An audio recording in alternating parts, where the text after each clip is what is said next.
अब देखिए, कल हमने देखा ना,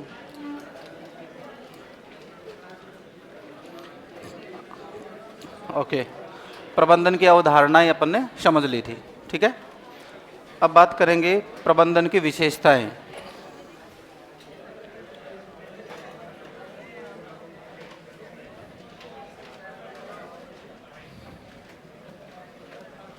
आप हेडिंग डालेंगे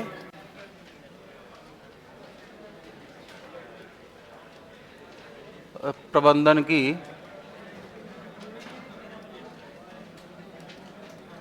विशेषता। प्रबंधन की विशेषताएं।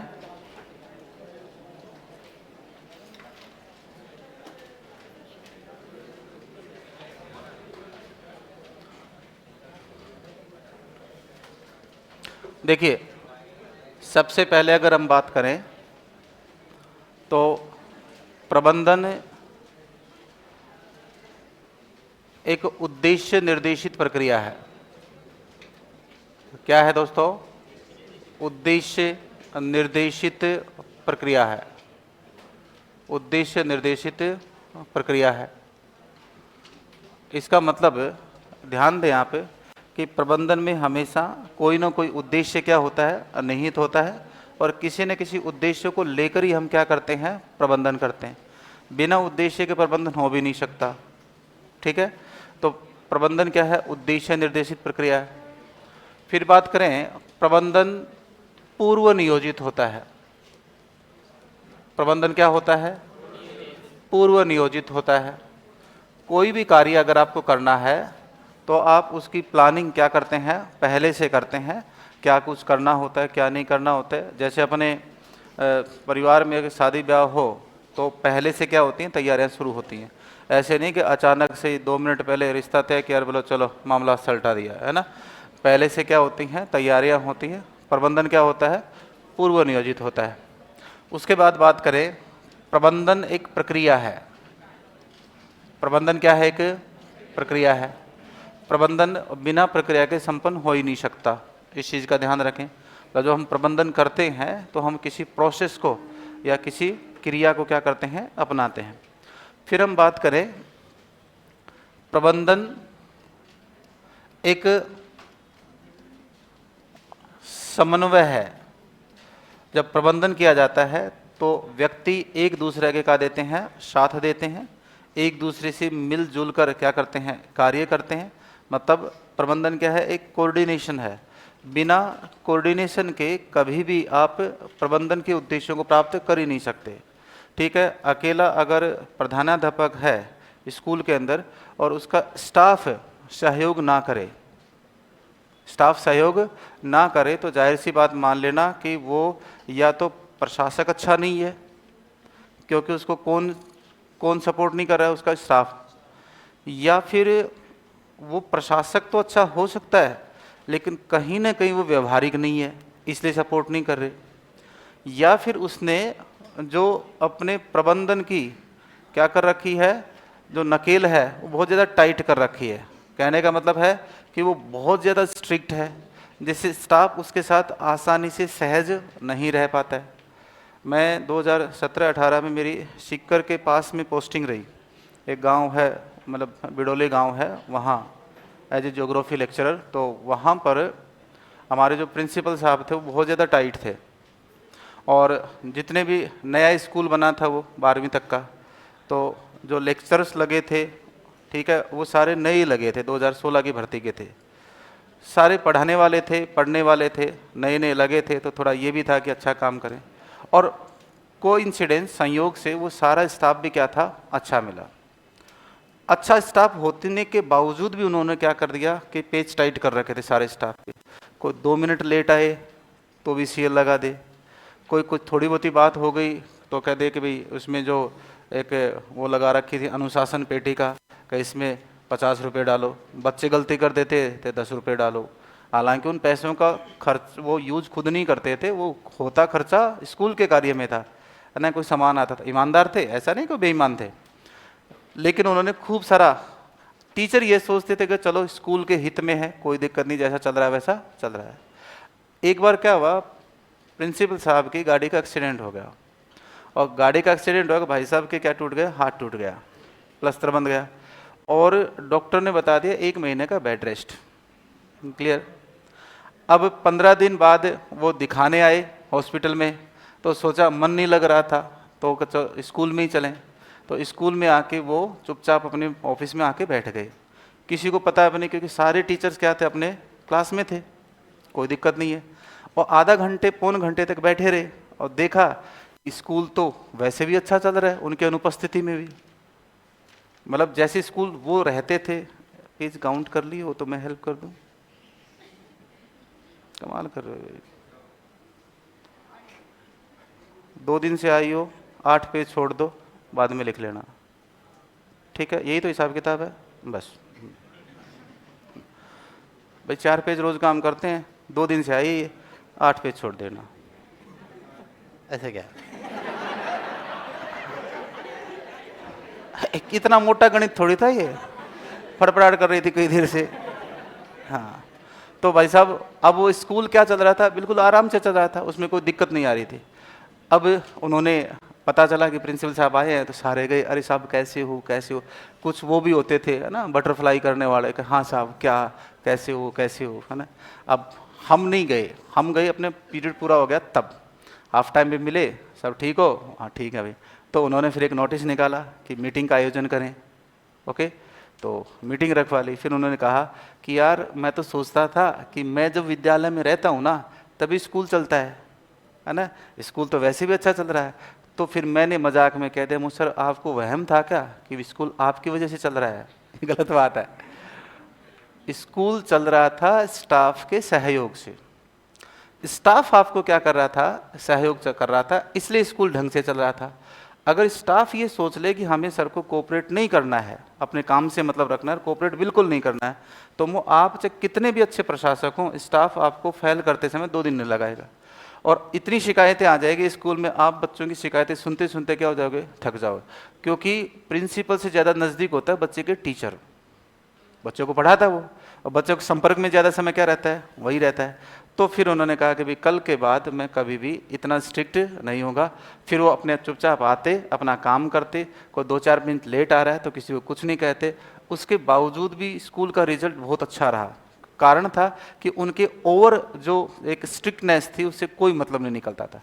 जब तक स्टाफ में समन्वय है, जब तक स्टाफ में एक दूसरे के साथ कोऑर्डिनेशन है, स्टाफ एक दूसरे की सहायता करता है, वो सबसे श्रेष्ठ प्रबंधन होता है। इस बात का ध्यान रखना। तो प्रबंधन क्या है, एक समन्वय है।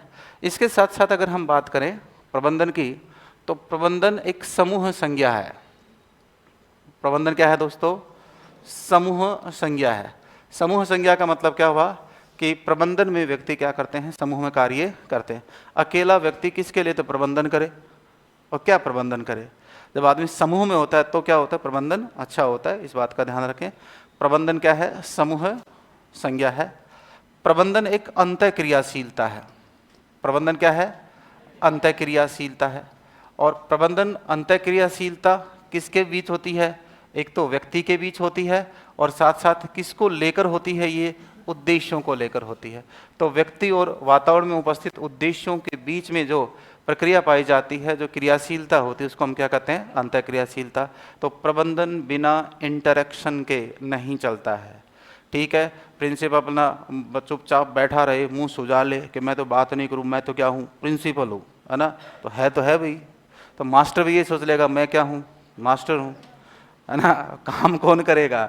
इसलिए हो सकता है आपके व्यक्तिगत भेद अलग हों, आप एक दूसरे से वैचारिक भेद रखते हैं, लेकिन वहाँ पर वैचारिक भेद हो सकते हैं, लेकिन एक दूसरे से आप दूर नहीं रह सकते, आपको सपोर्ट करना ही होगा। चाहे मैं प्रिंसिपल को पसंद करूं या नहीं करूं, मुझे ये पता है कि वो मेरा प्रिंसिपल है और मुझे उसके आदेशों की पालना करनी ही होगी, चाहे मैं उससे सहमत हूं या उससे सहमत नहीं। ठीक है, क्यों, क्योंकि अगर उद्देश्यों को प्राप्त करना है तो आपको इंटरेक्शन या अंतःक्रिया करनी ही होगी। इसको हम क्या कहते हैं, अंतःक्रियाशीलता। उसके बाद अगर हम बात करें, प्रबंधन एक समस्या समाधान प्रक्रिया है। क्या है दोस्तों? समस्या समाधान प्रक्रिया है। कैसी है? समस्या, ये हरकत करने पे मत तोलो भाई, पढ़ाते समय पढ़ाई, मजाक के समय मजाक, इन दोनों के बीच में समन्वय बैठा हो, ठीक है? हाँ, मेरा मूड का भी, मेरा भी कोई भरोसा नहीं होता है कब उखड़े। हाँ, और मैं कार्रवाई करते समय भी नहीं सोचता कि कार्रवाई करनी है कि नहीं करनी है, कर दी बस, बाद में देखेंगे जो होगा सो। इतना थोड़ी लोड लेते हैं ना। प्रबंधन क्या है? एक समस्या समाधान है। मतलब प्रबंधन किया ही किसके लिए जाता है? समस्याओं के समाधान के लिए। किसके लिए किया जाता है? समस्याओं के समाधान। उसके बाद प्रबंधन एक सामाजिक प्रक्रिया है, क्योंकि इसका उपयोग सामाजिक समस्याओं के लिए किया जाता है। तो प्रबंधन क्या है? एक सामाजिक प्रक्रिया है। इसके साथ साथ बात करें तो प्रबंधन एक मानसिक प्रक्रिया भी है। कैसी है दोस्तों? मानसिक प्रक्रिया। क्योंकि प्रबंधन के लिए आपको क्या करना पड़ेगा? चिंतन। अच्छा चिंतन करोगे तो आपकी योजना क्या होगी? अच्छी। और अच्छी योजना होगी तो आपकी मानसिक योजना ठीक ठाक बनेगी, तो आपका प्रबंधन भी क्या होगा दोस्तों? अच्छा होगा। तो इस चीज़ का ध्यान रखें, प्रबंधन क्या है? एक मानसिक प्रक्रिया है, ठीक है? फिर है प्रबंधन एक सार्वभौमिक प्रक्रिया है। कैसी प्रक्रिया है? सार्वभौमिक प्रक्रिया है। मतलब प्रबंधन सभी लोग अपनाते हैं और प्रबंधन सभी जगह पाया जाता है। कहाँ? प्रबंधन सभी जगह पाया जाता है। उसके बाद प्रबंधन उद्देश्य प्राप्ति का क्या है दोस्तों? साधन है। कि प्रबंधन से ही हम उद्देश्यों को क्या करते हैं? प्राप्त कर सकते हैं, ठीक है? प्रबंधन में सामान्यतः मानवीय संसाधन और भौतिक संसाधनों के बीच क्या होती है? अंतःक्रिया होती है। और प्रबंधन इस अंतःक्रिया का क्या होता है? परिणाम होता है। क्या होता है? अंतःक्रिया का परिणाम होता है। फिर बात करें कि प्रबंधन एक संप्रेषण है। क्या है?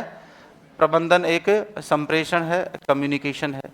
कम्युनिकेशन का मतलब होता है, अगर हम अंग्रेजी के शब्द की बात करें, कम्युनिकेशन, कम्युनिकेशन लैटिन भाषा का एक शब्द है कम्युनिस। क्या है? कम्युनिस। और कम्युनिस का मतलब होता है समान रूप से बांटना या समान रूप से सूचना को भेजना। तो जब हम संप्रेषण करते हैं तो मैं बात कर रहा हूँ आपसे, मैं कम्युनिकेट हो रहा हूँ, तो मैं मेरे विचारों को समान रूप से सभी के लिए एक साथ छोड़ रहा हूँ। इसका मतलब यह नहीं कि मेरे विचार जो मैं बोल रहा हूँ वो इसके लिए तो अलग है और इसके लिए क्या है? अलग है, ऐसा नहीं है। मतलब जो मैं बात बोल रहा हूँ, जो विचार मैं प्रस्तुत कर रहा हूँ, वो विचार सभी के लिए क्या है? समान है, ये अलग अलग नहीं हो सकता। कम्युनिकेशन के अंदर दो प्रकार के घटक होते हैं। एक घटक होता है सेंडर, सेंडर का मतलब होता है प्रेषक, है ना, भेजने वाला।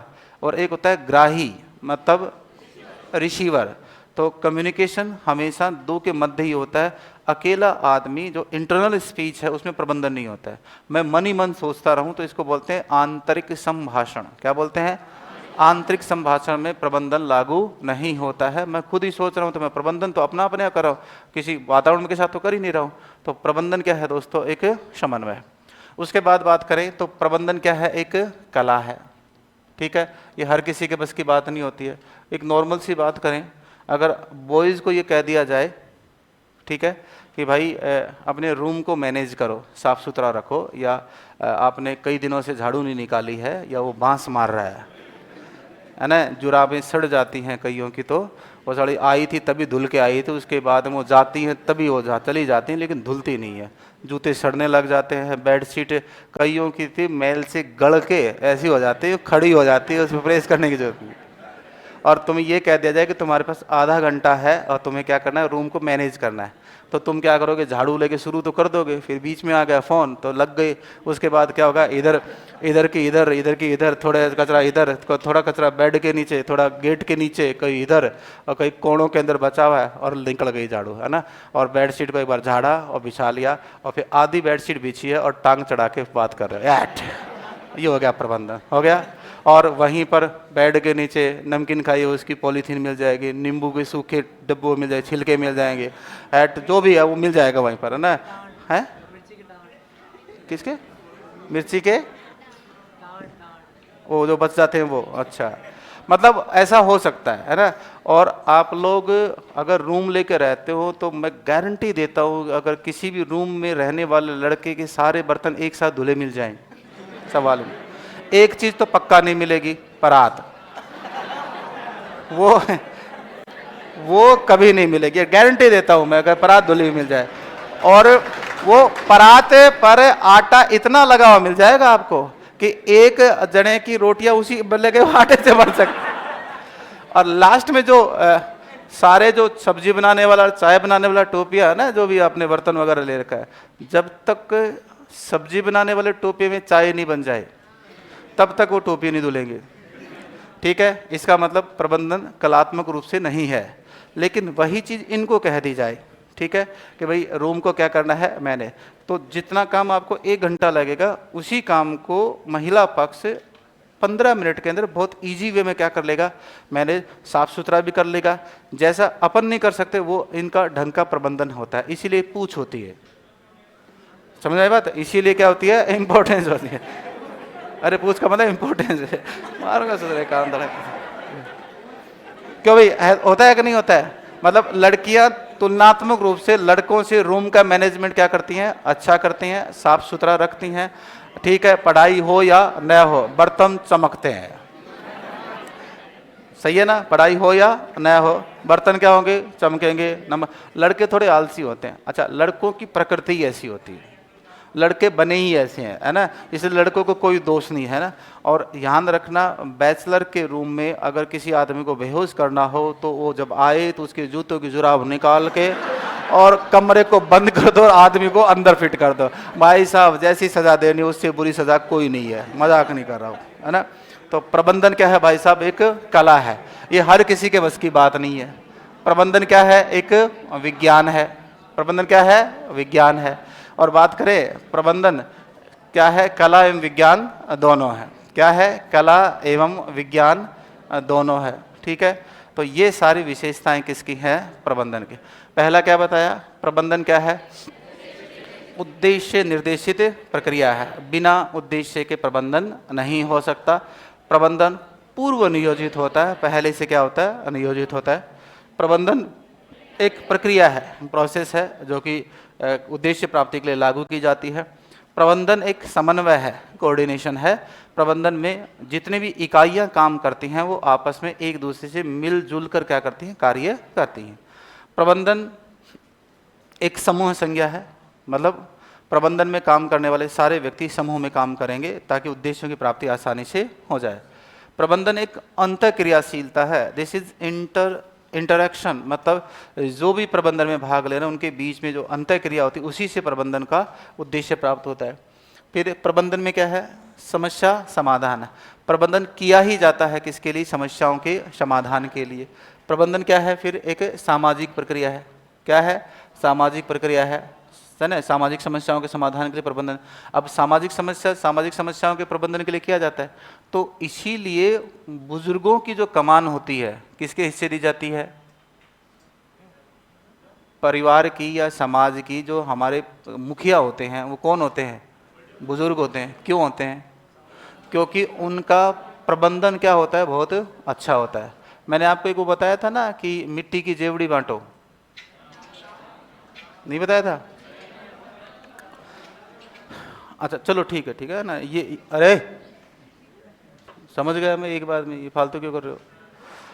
अब सुनो, एक बार एक व्यक्ति ने अपने लड़की की शादी शहर में कर दी, था वो गांव का, तो गांव वाले नाराज हो गए कि खा तो गांव का रखा है और शादी कहाँ कर दी, शहर की कर दी, है ना। तो कोई बात नहीं, तो व्यक्ति ने कहा कि मेरे एक जो बेटा बच्चा है उसकी शादी मैं क्या करूँगा, गाँव में करूँगा। चलो ठीक है साहब, गाँव में कर देना। तो हुआ ये कि जब लड़के की शादी गांव में कर रहा है तो भाई जो भी ताम झाम उठा कर कहाँ आ गए, गांव में आ गए। और लड़के को ऊपर वाला जो कमरा होता है वो दे दिया कि भाई ठीक है तेरे दोस्त वगैरह यहीं रुक जाएंगे, तो 8 बजे का बाद का प्रोग्राम है वो भी यहीं कर लेना, नीचे मेहमान और आते हैं, तो ठीक नहीं लगता है। ठीक है, अरे भाई दोस्त आएंगे तो जाहिर सी बात है पार्टी वार्टी देनी पड़ेगी, है ना। तो 8 PM के बाद का तो कार्यक्रम होता ही है ना, शादी विवाह में तो एटलीस्ट होता ही होता है। ओके चलो ठीक है। अब एक दिन क्या हुआ कि दूसरे दिन जैसे वो गांव में घूमने निकले, तो जैसे शहर के अंदर बरमूडे के अंदर है ना, और टी शर्ट के अंदर घूमने निकल गए।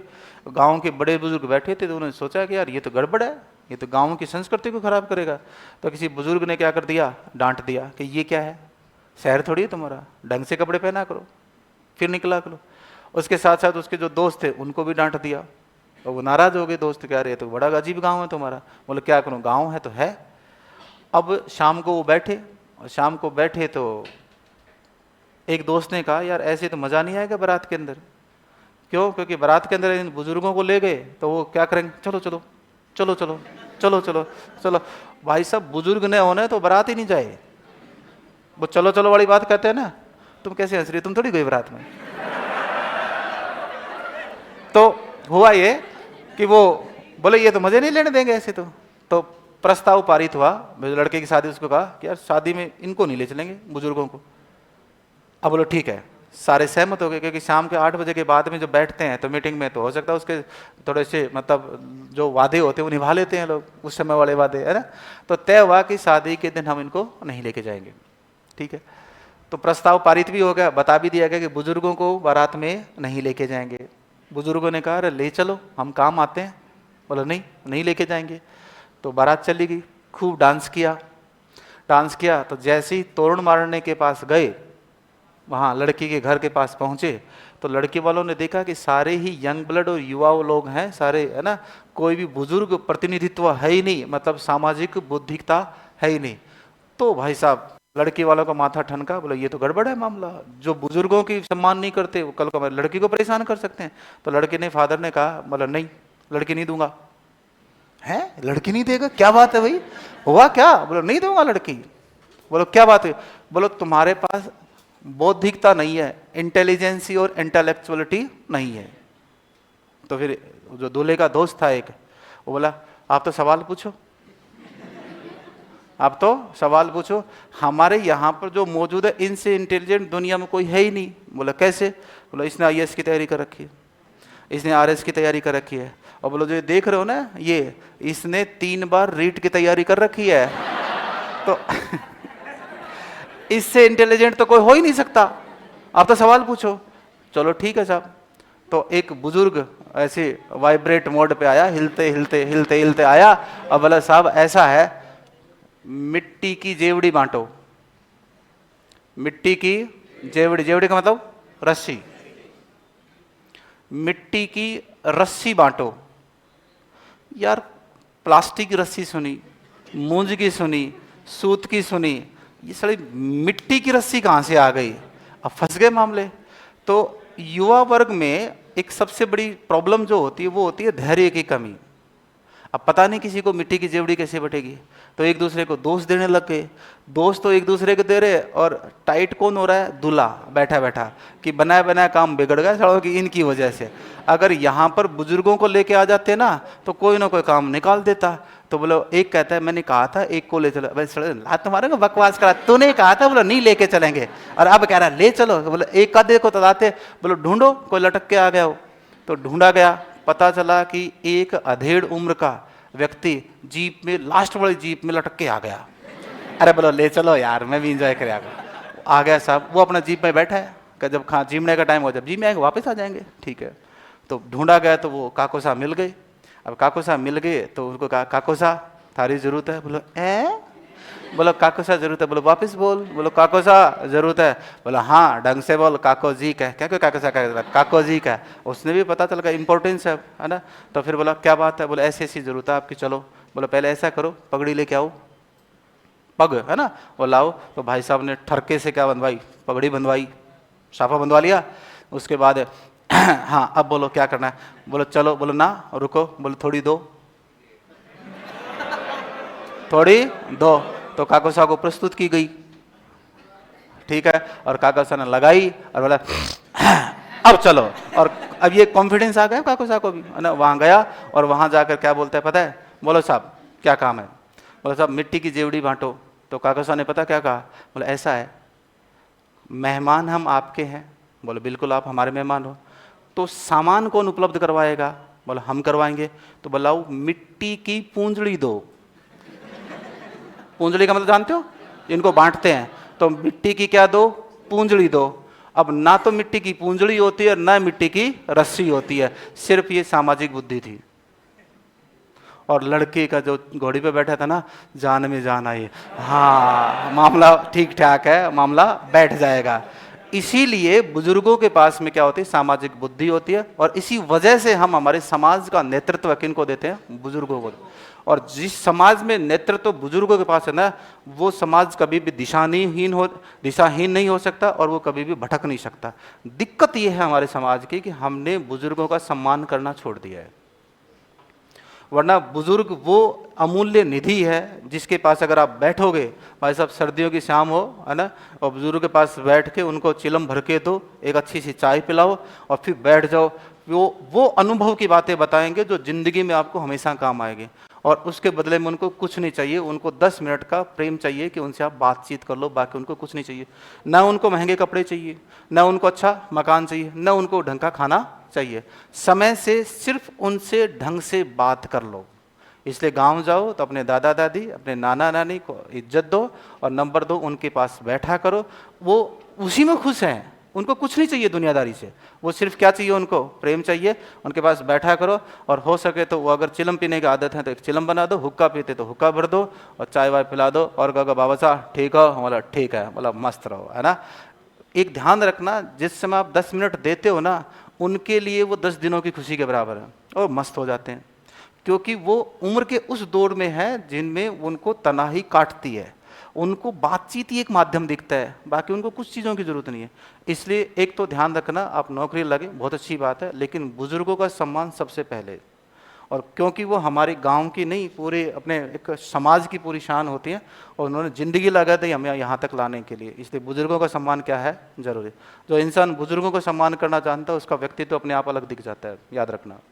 ठीक है, किसी की हेल्प करो या न करो, लेकिन अगर बुजुर्ग कोई व्यक्ति रोड पर दिख जाए, आपके पास साधन है, बिना सोचे समझे रोक लो, बैठा लिया करो। ठीक है, जहाँ छोड़े उसको छोड़ दो, पानी वानी की पूछ लो, चाय पानी की पूछ लो, कुछ नहीं लगता है। अपने दादाजी हो, दूसरे के दादाजी हैं तो दादाजी यार, क्या फ़र्क पड़ता। और देखना, जब आप ये काम करके जाओगे ना, तो आपको अपने आप यहाँ पर एक क्या होगा, कूलिंग फैक्टर आएगा कि आपको अच्छा लगेगा। ठीक है, इस बात का ध्यान रखना, ये बहुत ज़रूरी है हमारे समाज की। हम जिस समाज में रहते हैं उसमें सबसे बड़ी चीज़ क्या होती है, यही होती है। जब तक हम बुजुर्गों का सम्मान करेंगे हम जिंदा हैं। जिस दिन हमने बुजुर्गों को सम्मान करना छोड़ दिया, इसका मतलब समझ लेना कि हम खत्म हो चुके हैं। तो क्या है, सामाजिक प्रक्रिया होती है, इस चीज़ का ध्यान रखें। फिर क्या है, मानसिक प्रक्रिया है ना। बिना चिंतन के, बिना सोच के नियोजन हो ही नहीं सकता, इस चीज़ का ध्यान रखें। फिर है क्या, सार्वभौमिक है। प्रबंधन सभी जगह लागू होता है। क्या होता है, प्रबंधन सभी जगह लागू। आप भी प्रबंधन करते हैं, मैं भी करता हूँ, दुनिया का हर इंसान प्रबंधन करता है, दुनिया की हर संस्था प्रबंधन करती है, तभी उद्देश्य को प्राप्त करती है। प्रबंधन क्या है, एक साधन है जो उद्देश्य प्राप्ति के लिए काम करता है। प्रबंधन क्या है, एक संप्रेषण है। प्रबंधन में क्या होता है, बातचीत बहुत जरूरी होती है, बिना बातचीत के प्रबंधन खराब हो जाएगा, इस चीज़ का ध्यान रखें। प्रबंधन एक क्या है, कला है। प्रबंधन क्या है, विज्ञान है। प्रबंधन कला एवं विज्ञान दोनों है। तो ये है प्रबंधन की विशेषताएं। कोई 2-4 होंगे तो वो रनिंग में आ जाएंगे, लिखवा देंगे। चलो लिखो।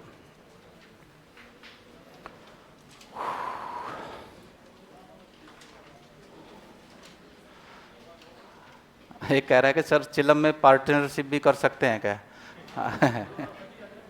कर लिया कर भाई। ये है कौन, ये बता दो तो मेरे को। है तो क्लास में ये बंदा।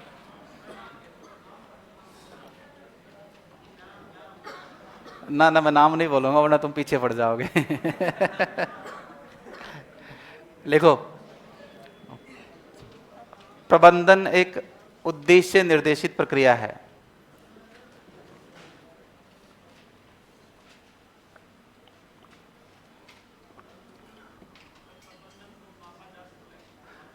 प्रबंधन मापनीय होता है, क्योंकि प्रबंधन मूर्त भी होता है और प्रबंधन अमूर्त भी होता है। तो मापनीय है भी और नहीं भी है। जब मानसिक स्तर पर होता है उसको नहीं माप सकते, लेकिन आपने प्रबंधन में कार्य किया तो जिस चीज़ का भी परिणाम आएगा उसको माप सकते हैं। क्योंकि प्रबंधन मूर्त भी होता है और प्रबंधन अमूर्त भी होता है। ठीक है, जैसे मैं यहाँ पर रहकर कोई प्रबंधन करूँ, वो तो मूर्त प्रबंधन है। और अगर हम लोग आपके कल कैसी क्लासें मैनेज होंगी इसके लिए आपको नहीं पता है, लेकिन आप लोगों के लिए हम क्या कर रहे हैं, प्रबंधन। वो प्रबंधन क्या होता है, अमूर्त प्रबंधन होता है। ठीक है, तो कुछ चीज़ों को माप सकते हैं और कुछ चीज़ों को नहीं माप सकते, ठीक है। तो जो एमबीए के अंदर स्टैटिक्स का यूज़ करते हैं प्रबंधन को मापने के लिए करते हैं। तो एमबीए इसीलिए तो करते हैं लोग, ताकि प्रबंधन को अर्जित किया जा सके, और जो चीज़ अर्जित है और जो चीज़ क्या है मूर्त है उसको मापा भी जा सकता है। देखिए प्रबंधन क्या है, उद्देश्य निर्देशित प्रक्रिया है। ओके, फिर लिखें प्रबंधन पूर्व नियोजित होता है।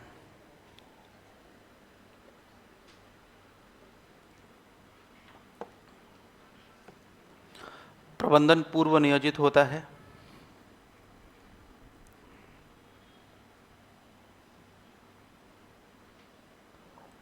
एक लिखिए प्रबंधन उद्देश्य युक्त होता है। प्रबंधन क्या होता है दोस्तों, उद्देश्य युक्त होता है। ये तो लिखवा दिया ना उद्देश्य निर्देश, चलो ठीक है। प्रबंधन उद्देश्य युक्त होता है। फिर लिखें, ये लिख लिया पूर्व नियोजित। फिर लिखें प्रबंधन एक प्रक्रिया है।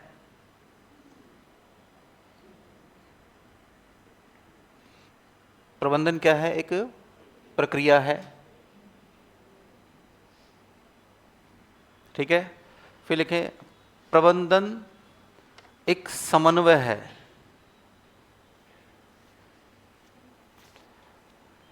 प्रबंधन एक समन्वय है, ठीक है।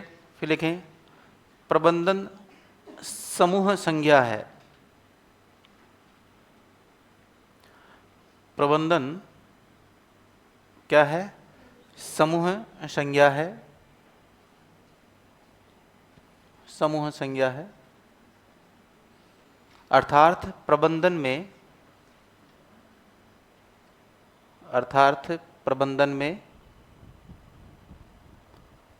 सभी घटक, प्रबंधन में सभी घटक समूह में कार्य करते हैं। प्रबंधन में सभी घटक क्या करते हैं, समूह में कार्य करते हैं।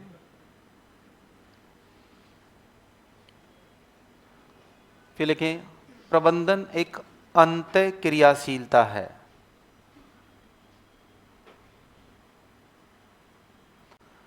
प्रबंधन एक क्या है, अंतः क्रियाशीलता है।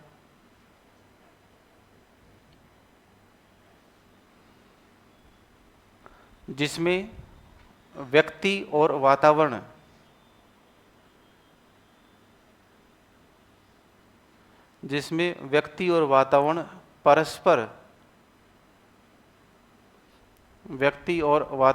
परस्पर एक दूसरे से क्रिया करते हैं, एक दूसरे से क्या करते हैं, क्रिया करते हैं।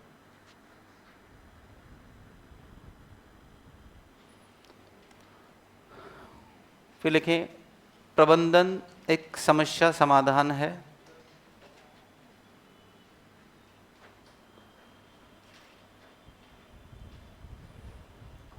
प्रबंधन एक समस्या समाधान है, समस्या समाधान है। फिर लिखें प्रबंधन मूर्त एवं अमूर्त, प्रबंधन क्या, मूर्त एवं अमूर्त दोनों होता है। प्रबंधन मूर्त एवं अमूर्त दोनों होता है, ठीक है। फिर लिखें प्रबंधन एक सामाजिक प्रक्रिया है।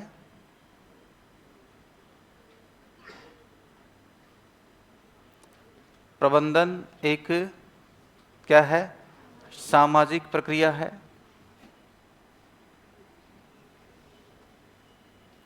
फिर लिखें प्रबंधन एक मानसिक प्रक्रिया है।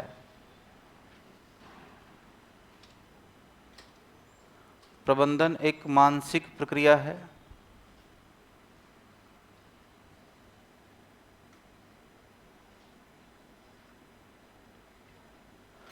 क्योंकि नियोजन हेतु चिंतन किया जाता है। क्योंकि नियोजन मतलब प्लानिंग, नियोजन हेतु क्या किया जाता है? चिंतन किया जाता है। नियोजन हेतु चिंतन किया जाता है। फिर लिखें, प्रबंधन सार्वभौमिक प्रक्रिया है।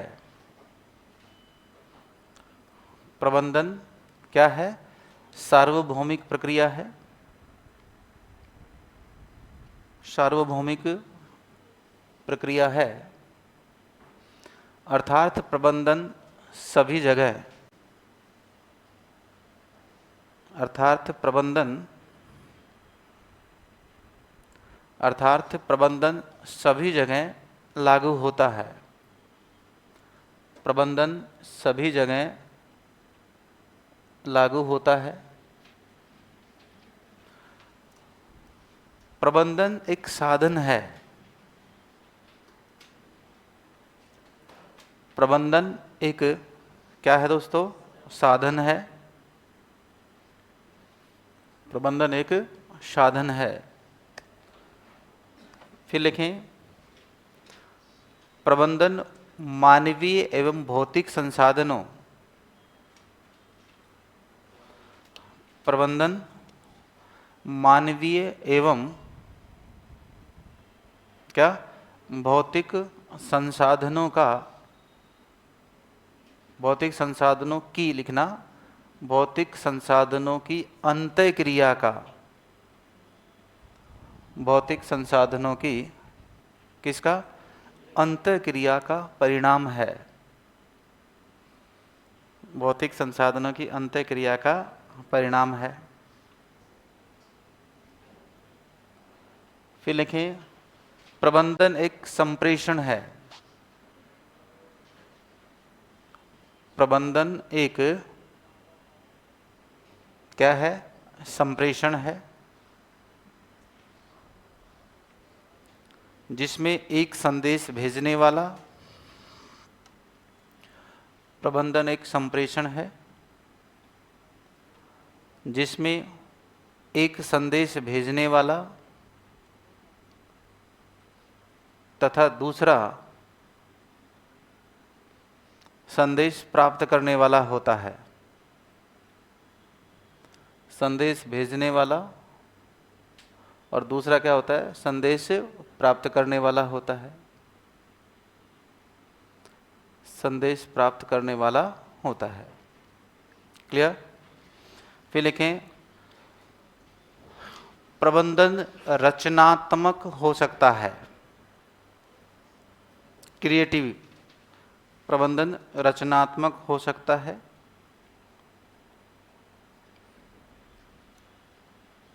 ठीक है, हो सकता है, जरूर नहीं कि हर आदमी में रचनाशीलता हो, क्रिएटिविटी हो, इसलिए हो सकता है, ये नहीं कह सकते कि होता है।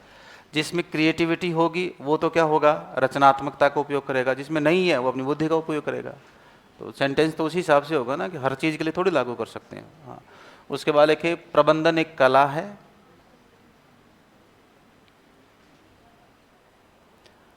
प्रबंधन एक कला है।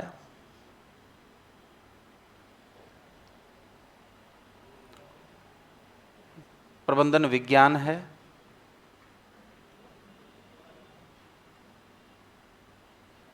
विज्ञान है। प्रबंधन कला एवं विज्ञान दोनों है। लिखना है, प्रबंधन कला है, लिख लिया। दूसरी लाइन, प्रबंधन विज्ञान है, ये भी लिख लिया। दोनों को मिला के लिख दो, प्रबंधन कला एवं विज्ञान दोनों है। हैं? कुछ नहीं, अरे वो अवधारणा है, ये विशेषताओं के रूप में लिखे हैं। मुझे पता है, मैंने कल लिखवाया था ये, मैंने करवाया था वो तो मुझे पता ही होगा ना। हाँ ठीक है। हाँ जी, क्या हो गया? जोर से बोलो। क्या?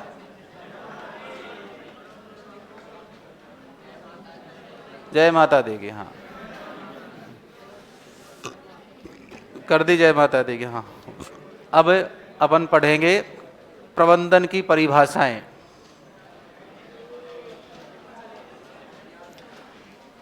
एक भाई साहब पूछ रहे हैं कि सब प्रबंधन का शिक्षा के क्षेत्र में क्या योगदान है ना? आ जाएगा बेटा योगदान, रुक जा ना। उसके बाद शैक्षिक प्रबंधन की विशेष परिभाषाएं। शैक्षिक प्रबंधन की परिभाषाएं।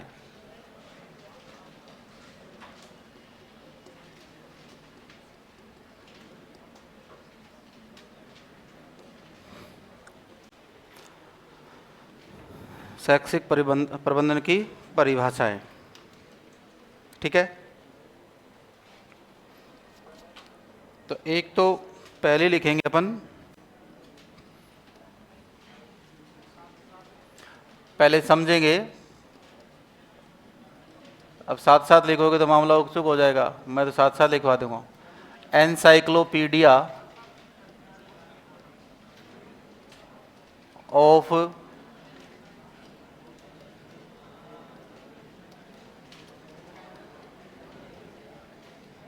एजुकेशनल मैनेजमेंट के अनुसार,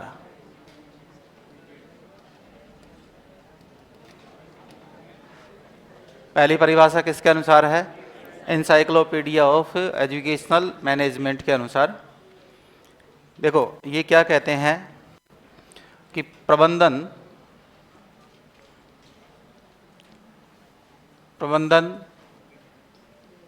शैक्षिक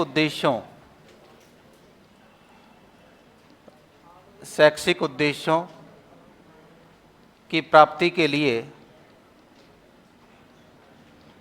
ऐसा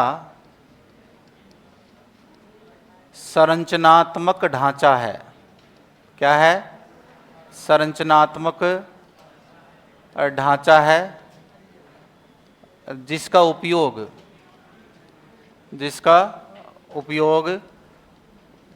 उद्देश्य प्राप्ति में किया जाता है। किसमें किया जाएगा? उद्देश्य। अब जो शैक्षिक ढांचा है इसके अंदर दो एलिमेंट आएंगे। एक कौन सा आ जाएगा? मानवीय संसाधन। क्या आ जाएगा? मानवीय संसाधन। एक तो ये हो गया, और दूसरा क्या आ जाएगा? भौतिक संसाधन।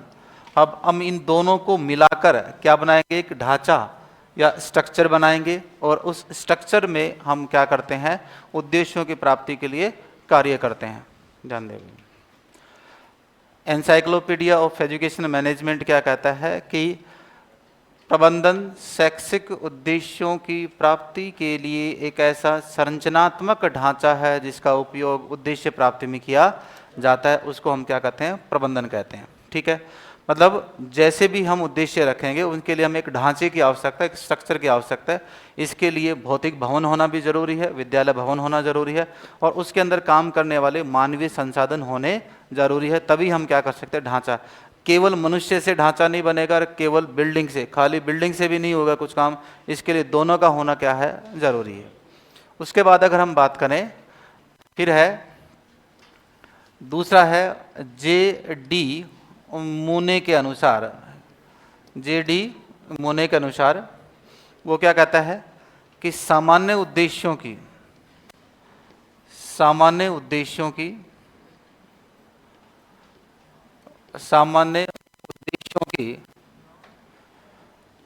प्राप्ति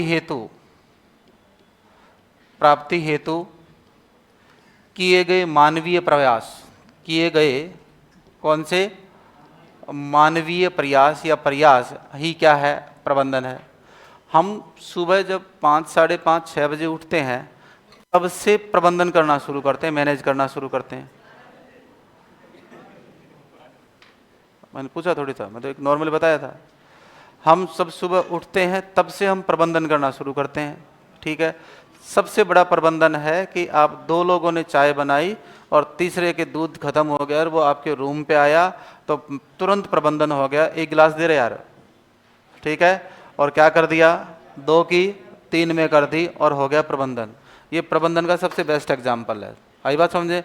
कभी भी ऐसा नहीं होता है कि उसे एक के लिए अलग से चाय बनेगी ना, या तो उसको पिलाएंगे नहीं, बोले लेट जल्दी आता है ना, या या फिर क्या करेंगे, ठीक है चलो ठीक है थोड़ी थोड़ी इसमें डाल दे और 2 की क्या कर ली 3 में, प्रबंधन हो गया कि नहीं हो गया। तो सामान्य उद्देश्यों की प्राप्ति के लिए प्रत्येक मानवीय संस्था ही अपने आप में क्या करती है, प्रबंधन करती है। वो कौन कहता है, J.D. मोने कहता है। ठीक है, उसके बाद अगर हम बात करें, फिर आता है एक व्यक्ति का नाम है पीफनर। क्या नाम है, पीफनर। पीफनर के अनुसार ये देखो एक इंपॉर्टेंट बात कहता है कि वर्गों के मध्य वर्ग, किसके मध्य, वर्गों के मध्य वर्ग, समूह के मध्य समूह, समूह के मध्य क्या, समूह, या अवयवों के मध्य अवयव, अवयवों के मध्य क्या, अवयव, अवयव का,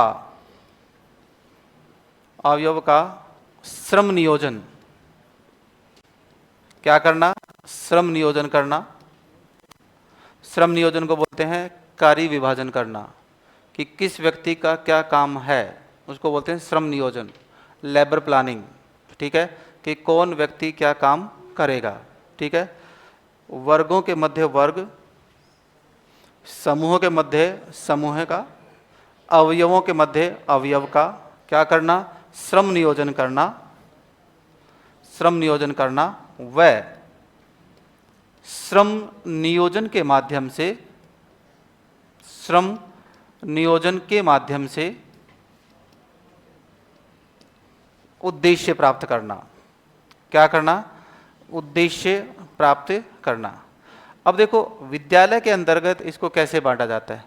विद्यालय में अकेला प्रिंसिपल कुछ नहीं कर सकता, वह अपने कार्यों का विभाजन करता है। अगर एक प्रिंसिपल ये सोचे कि सारे प्रभारी मैं क्या मेरे पास रखूं तो कार्य हो ही नहीं। ठीक है, विद्यालय का प्रिंसिपल प्रभार बांटता है, जैसे मिड डे मील का अलग से प्रभारी बनाएगा वो। ठीक है, पोषाहार रजिस्टर जो होता है उसको मेंटेन करने का अलग से प्रभारी होता है। ठीक है, अनुशासन समिति का अलग प्रभारी, निशुल्क पाठ्य पुस्तक वितरण होता है बच्चों के लिए, उसका अलग प्रभारी। ठीक है, फिर जो अन्नपूर्णा दुग्ध योजना होती है, इसके अंदर जो दूध पिलाया जाता है बच्चों को, उसको भी मेंटेन करने का अलग से व्यक्ति को चार्ज हो सकता है। उसको पोषाहार प्रभारी के साथ अटैच कर दें, लेकिन वो अकेला व्यक्ति नहीं होगा, उसके साथ दूसरा टीचर और जोड़ा जाएगा। ठीक है, फिर ये हो सकता है कि किसी को परीक्षा प्रभारी बना दें। ठीक है, परीक्षा प्रभारी बहुत समझदार और पुराने व्यक्ति को बनाया जाता है जिसको नॉलेज होता है। क्लियर है, उसके साथ साथ कोई विषय समिति का प्रभारी होता है, कोई किसी चीज़ का है, कोई लाइब्रेरी का प्रभारी होता है, कोई मतलब कैश बुक का प्रभारी होता है। ठीक है, कोई भौतिक संसाधनों का प्रभारी होता है। तो अलग अलग क्या होते हैं, प्रभार होते हैं। अगर प्रिंसिपल सारे प्रभार रखेगा तो वो तो काम ही नहीं कर पाएगा, क्योंकि प्रिंसिपल के पास में इतनी खतरनाक खतरनाक डाकें आती हैं, उनको तो वो सूचना भेजने में लगा रहता है। स्कूल का LDC जो का बाबू होता है वो प्रिंसिपल, उनकी तो आजकल शिक्षा विभाग ने रेल बना रखी है। इतने सारी सूचनाएं हम प्राप्त करते हैं और नीचे लिख देते हैं, है ना, कि ये उपरोक्त सूचना अति आवश्यक है, तुरंत इसे भेजने का श्रम करावें, है ना, और आज्ञा से CBO जो भी जिस ब्लॉक का है वो लिख देगा, और नीचे लिख देंगे अर्जेंट। और ये जो वो अपने निशान करते हैं ना तीर का, वो अंगूठे का निशान ऊपर का, ये अर्जेंट है, तुरंत भेजो। जब अर्जेंट लिख के भेजते हैं व्हाट्सएप पे पूरे ग्रुप में, तो समझ जाते हैं कि वास्तव में अर्जेंट सूचना। एक सूचना होती है SPL डाल के, क्या डाल के, SPL का मतलब स्पेशल। तो जैसे स्पेशल के नाम से अगर ग्रुप में ऑर्डर चला गया ना, और CBO जो भी आप हैं वहाँ से आपने स्पेशल डाल के लिख दिया आज्ञा से CBO, तो अगले 15 मिनट में वो सूचना पहुँचानी होती है। अगर वो सूचना नहीं जाती है तो ऊपर तक एक्शन हो जाता है। CDO DO को लताड़ता है, DO प्रिंसिपल को लताड़ता है, प्रिंसिपल जिस कार्मिक को सूचना देनी थी उसको लताड़ता है।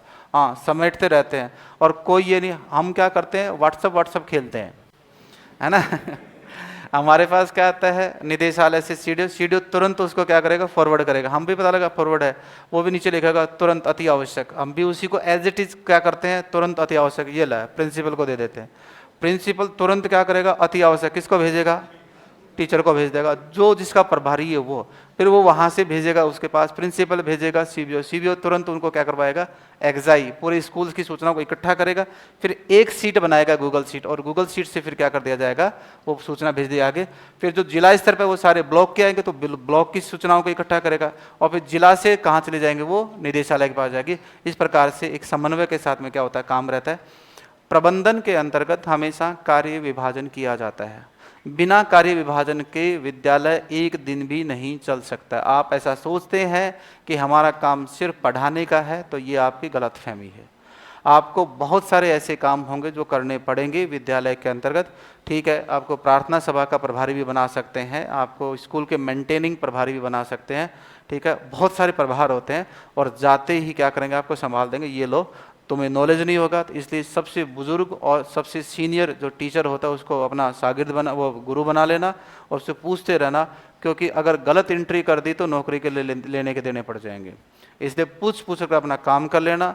ठीक है, 2-1 साल में तुम भी पक्के मास्टर बन जाओगे सरकारी, क्योंकि प्रोबेशन में तो दिक्कत हो जाती है। इसलिए आराम से इज्जत देते हुए आराम से रेस्पेक्ट दो, और चीज़ें पूछ लो कि साहब ये कैसे होगा, नहीं प्रिंसिपल को पूछो, और अपना काम निकालते रहो। तो वर्गों के मध्य वर्ग, समूहों के मध्य समूह, और अवयवों के मध्य अवयव। क्या करना, श्रम नियोजन। श्रम नियोजन का मतलब कार्य विभाजन। श्रम मतलब मेहनत करना, है ना। तो श्रम का, मेहनत का क्या करना, विभाजन करना, प्लानिंग करना, और उसके साथ क्या करना, उद्देश्यों को प्राप्त करना। उसको क्या कहते हैं हम, पीफनर के अनुसार। उसके बाद में एक है जेबीसीआर्स। क्या है, जेबीसीआर्स। जेबीसीआर्स क्या कहते हैं कि औपचारिक उद्देश्यों की, कौन से उद्देश्य, औपचारिक उद्देश्यों की प्राप्ति हेतु, औपचारिक उद्देश्यों की प्राप्ति हेतु किए गए प्रयास, किए गए क्या प्रयास ही क्या कहलाते हैं, प्रबंधन कहलाते हैं। एक होते हैं अनौपचारिक उद्देश्य, तो अनौपचारिक उद्देश्यों के लिए अचानक से प्रबंधन करना पड़ता है। एक होते हैं औपचारिक, फॉर्मल। फॉर्मल का मतलब होता है, ये रेड टी शर्ट के पास जो मैडम बैठी इनको ध्यान दो, काफ़ी देर से, हाँ क्लास में रहोगे, और जो काम कर रहे हैं वो बंद कर दो एक बार, है ना। ओके, औपचारिक एक तो होता है फॉर्मल, और एक होता है इनफॉर्मल। फॉर्मल औपचारिक का मतलब होता है जो तय कार्यक्रम के अनुसार हो। क्या हो, तय कार्यक्रम के अनुसार हो। और इनफॉर्मल का मतलब होता है अनौपचारिक, जिसमें किसी प्रकार से पहले की कोई योजना नहीं होती है, बिना योजना के हो। तो जब कोई योजना ही नहीं है तो पहले से आप उद्देश्य प्रबंधन ही नहीं कर सकते। इसलिए कौन, जेबीसीआर से कहते हैं कि हमें जब पहले से तय निर्देशित उद्देश्य हैं उनके लिए हम जो प्रयास करते हैं वही क्या कहलाता है, प्रबंधन कहलाता है। पीटर ड्रेकर को, किसको, पीटर ड्रेकर को विद्यालय प्रबंधन का, किसका, विद्यालय प्रबंधन का क्या माना जाता है, जनक माना जाता है। एफ.डब्ल्यू. टेलर को, किसको दोस्तों, एफ.डब्ल्यू. टेलर को वैज्ञानिक प्रबंधन का, किसका, वैज्ञानिक प्रबंधन का क्या माना जाता है, जनक माना जाता है। वैज्ञानिक प्रबंधन का जनक माना जाता है। पीटर ड्रेकर परिभाषा देते हैं कि विद्यालय के पूर्व निर्धारित उद्देश्यों को, किसको, पूर्व निर्धारित उद्देश्यों को दिए गए संसाधनों की सहायता से समय पर क्या करना, प्राप्त करना ही क्या है, प्रबंधन। आप विद्यालय में हैं और विद्यालय में पहले से आपके क्या हैं, उद्देश्य निर्धारित हैं, और दिए गए उद्देश्यों को आप अपने दिए गए संसाधन दिए गए मास्टर और दिए गए भौतिक भवन, उनकी सहायता से क्या करते हैं, समय पर क्या कर लेते हैं, प्राप्त कर लेते हैं। तो इसको हम क्या कहेंगे, विद्यालय प्रबंधन कहेंगे। ठीक है, एक है विलियम लुइस। ठीक है, तो विलियम लुइस क्या कहते हैं कि साधनों का समुचित उपयोग करना ही क्या है, प्रबंधन है। क्या, साधनों का उचित उपयोग करना ही क्या है, प्रबंधन है। फिर प्रबंधनीय सूत्रों की बात करें, किसकी बात करें दोस्तों, प्रबंधनीय सूत्रों की। तो प्रबंधन सूत्र सामान्यतः हमें 2 पढ़ने हैं। ठीक है, सामान्यतः लूथर गुलिक के प्रबंधन सूत्र पे सवाल आ जाता है, पूछेगा तो यहाँ से पूछेगा, वरना क्योंकि हमारे यहाँ वो कोई MBA वाला मैनेजमेंट तो हिस्सा है नहीं। दूसरी बात, स्पष्ट रूप से कोई दे भी नहीं रखा है कि प्रबंधन की बात करें, लेकिन जब शैक्षिक परिदृश्य पढ़ाएंगे तो पहले प्रबंधन पढ़ते हैं, फिर उसका ढांचा पढ़ते हैं, ठीक है, प्रशासनिक व्यवस्था पढ़ते हैं। तो यहाँ पर एक तो है प्रबंधनीय सूत्र में कौन है, लूथर गुलिक। कौन है दोस्तों, लूथर गुलिक। कौन है, लूथर गुलिक। लूथर गुलिक ने अपना प्रबंधन सूत्र दिया पोस्ट कॉर्ब। क्या दिया दोस्तों, पोस्ट कॉर्ब। पी का मतलब है दोस्तों प्लानिंग। पी का मतलब क्या है, प्लानिंग। प्लानिंग का मतलब होता है नियोजन। क्या होता है दोस्तों, नियोजन। ओ का मतलब है ऑर्गेनाइजेशन। क्या है, ऑर्गेनाइजेशन। ऑर्गेनाइजेशन का मतलब होता है संगठन। क्या होता है, संगठन। एस का मतलब है स्टाफिंग। क्या है, स्टाफिंग। इसको सम्मोहन भी कह सकते हैं, या स्टाफ जो है ना, जो समूह घटक होता है वो कह सकते हैं। फिर है डी फॉर डायरेक्शन। क्या, डी फॉर डायरेक्शन। डायरेक्शन का मतलब होता है दिशा निर्देशन। क्या दोस्तों, दिशा निर्देशन, दिशा निर्देशन। सीओ का मतलब है कोऑर्डिनेशन। ऐसे डरा क्यों रहा है, आराम से आता, इधर था इधर चला गया। हाँ। ये क्या है, कोऑर्डिनेशन। कोऑर्डिनेशन। आर का मतलब होता है दोस्तों रिपोर्टिंग। कोऑर्डिनेशन को क्या बोलेंगे, समन्वय। और आर का मतलब क्या है, रिपोर्टिंग। रिपोर्टिंग का मतलब होता है प्रतिलेखन। क्या होता है, प्रतिलेखन। 1 2 3 ध्यान दो, हाँ। क्या होता है, प्रतिलेखन। अब मैं आप लोगों को नाम थोड़ी जानता हूँ, मैं तो फिर वो उसी हिसाब से बताऊंगा ना कि जहाँ तक पहुँच जाए मामला, है ना। प्रतिलेखन। और बी का मतलब होता है बजटिंग। क्या होता है, बजटिंग। और बजटिंग के लिए क्या होंगे, वित्त नियमन। क्या होता है बेटा दोस्तों, वित्त नियमन का मतलब पैसों का लेन देन। क्या हो जाएगा, बजटिंग का मतलब वित्त नियमन, वित्त नियमन। तो एक तो किसका सूत्र है, लूथर गोलिक का। किसका है, लूथर गोलिक का। उसके बाद में एक आता है हेनरी फयोल का। किसका आता है दोस्तों, हेनरी फयोल। हेनरी फयोल ने अपने कुल 14 सूत्र दिए। उनमें से जो सबसे प्रमुख जो सूत्र है वो है POCCC। पी फॉर क्या है दोस्तों, प्लानिंग। पी का मतलब क्या है, प्लानिंग। प्लानिंग का मतलब क्या है, नियोजन। O for organisation. क्या है, ऑर्गेनाइजेशन, ठीक है। ऑर्गेनाइजेशन का मतलब क्या है, संगठन। फिर है कमांड। क्या है, कमांड। कमांड का मतलब होता है निर्देशन। सी का मतलब है कोऑर्डिनेशन। और ये है कंट्रोल। क्या है, कंट्रोल, नियंत्रण। तो ये 2 प्रकार के क्या होते हैं, प्रबंधनीय सूत्र होते हैं। एक हेनरी फयोल का है और एक क्या है, किसका, आपका लूथर गोलिक का। दोनों में से नॉर्मली वो सिंपल ये बात पूछता है POCCC ये किसका सूत्र है, तो हेनरी फयोल का। या फिर ये पूछता है कि जो लूथर गोलिक का सूत्र है वो उसका क्या नाम है, या तो वो सीधा दे देगा पोस्ट कॉर्ब किसका सूत्र है, या लूथर गोलिक का कौन सा सूत्र है तो वो लिखेगा पोस्ट कॉर्ब। तो ये सामान्य से सवाल बनता है। इस पार्ट से बहुत ज़्यादा टिपिकल सवाल न तो बनेगा क्योंकि इतना ज़्यादा कंटेंट उसमें दे नहीं रखा है। दूसरी बात, आपको सबसे ज़्यादा मैक्सिमम फोकस करना है RT एक्ट 2009, रूल 2011 और NEP 2020 में, ठीक है। एब्रीविएशन फॉर्म कल मैंने आपको डाल दी थी, वहाँ पर 100 के आसपास हैं, वो सारी उसमें डाल दी हैं चैनल पे। ठीक है। तो यहाँ पर कितने प्रकार के हो गए, लूथर गोलिक, POSDCO कोऑर्डिनेशन, और रिपोर्टिंग, B फॉर बस्टिंग।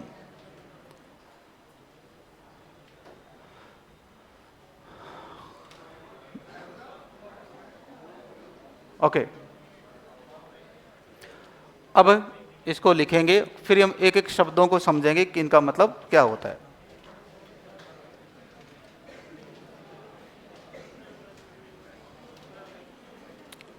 अब लिखो,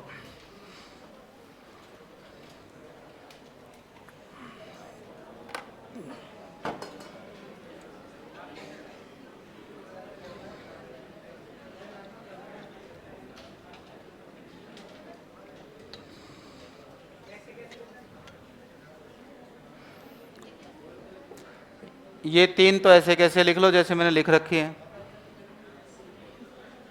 थोड़ा बड़ा कर देता हूं मैं इनको।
लिख लो तो बता देना, कंप्लीट हो जाए तब। और कई देर सो ली हो तो जाग भी जाओ।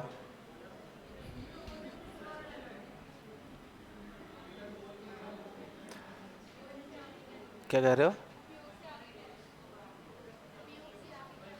जिसका उपयोग उद्देश्य प्राप्ति में किया जाता है।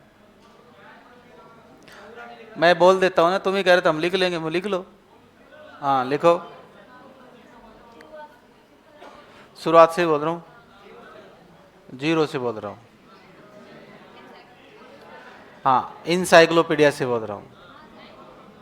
लिखो, इंसाइक्लोपीडिया ऑफ एजुकेशनल मैनेजमेंट के अनुसार प्रबंधन शैक्षिक उद्देश्यों की प्राप्ति के लिए ऐसा संरचनात्मक ढांचा है जिसका उपयोग उद्देश्य प्राप्ति में किया जाता है। जिसका उपयोग किस में किया जाता है? उद्देश्य प्राप्ति में किया जाता है।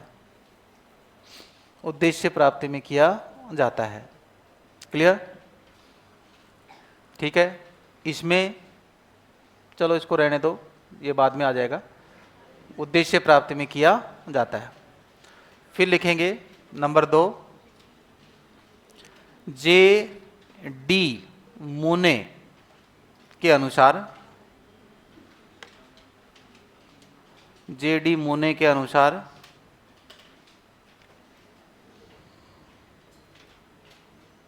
J.D. मूने के अनुसार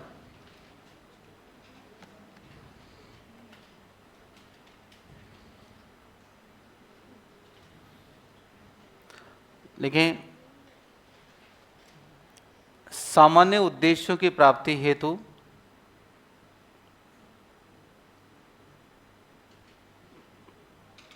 सामान्य उद्देश्यों की प्राप्ति हेतु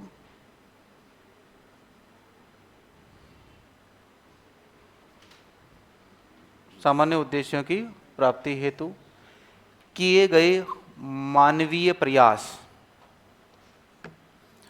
सामान्य उद्देश्यों की प्राप्ति हेतु किए गए मानवीय प्रयास, मानवीय प्रयास ही प्रबंधन है। मानवीय प्रयास ही क्या है? प्रबंधन है।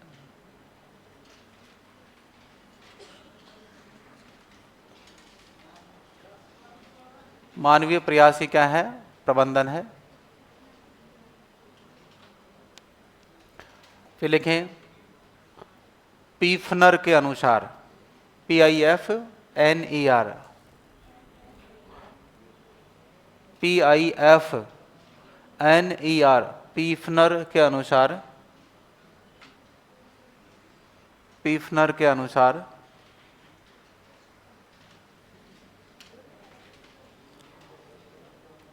वर्गों के मध्य वर्ग, वर्गों के मध्य वर्ग कॉमा, समूह के मध्य समूह, समूह के मध्य समूह, या अवयवों के मध्य अवयवों, अवयवों के मध्य अवयव का श्रम नियोजन करना, का क्या करना, श्रम नियोजन करना, और इस श्रम नियोजन का उपयोग, श्रम नियोजन करना और इस श्रम नियोजन का उपयोग उद्देश्य प्राप्ति में करना, श्रम नियोजन का उपयोग उद्देश्य प्राप्ति में करना क्या कहलाता है, प्रबंधन कहलाता है, प्रबंधन कहलाता है। नेक्स्ट देखें,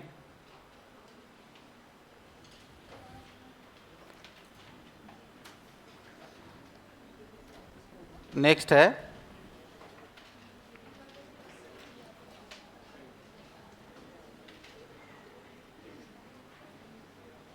जे.बी. सीयर्स के अनुसार,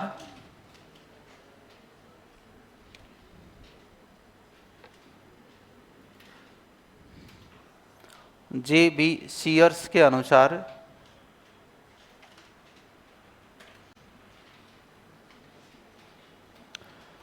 औपचारिक उद्देश्यों की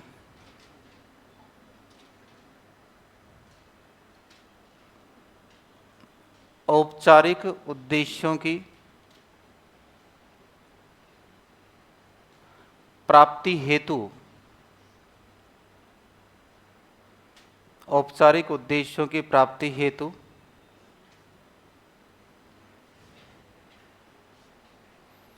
किए गए प्रयास ही, किए गए प्रयास ही प्रबंधन है, किए गए प्रयास ही क्या है, प्रबंधन है। फिर एक नोट डालेंगे,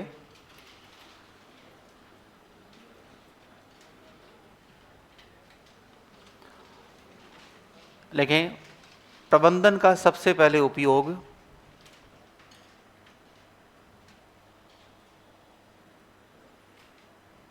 प्रबंधन का सबसे पहले उपयोग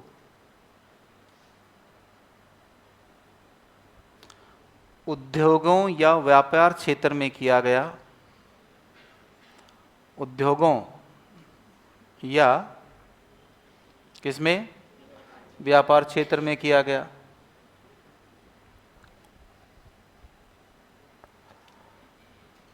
पीटर ड्रैकर लिखा हुआ है, पीटर ड्रैकर, लिख लिया?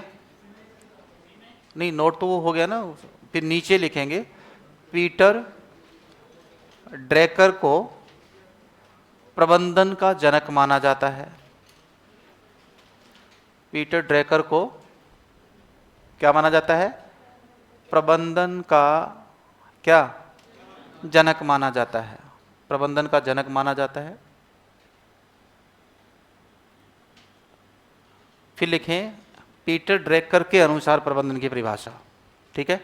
तो अब हेडिंग क्या बन जाएगी, पीटर ड्रैकर के अनुसार,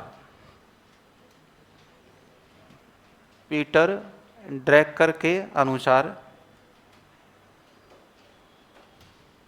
लिखें पूर्व निर्धारित उद्देश्यों,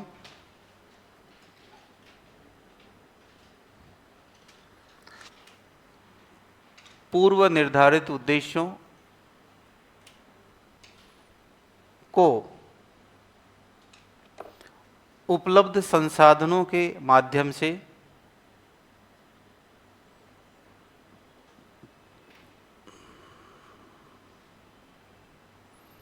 उपलब्ध संसाधनों के माध्यम से सामूहिक रूप से किए गए प्रयास,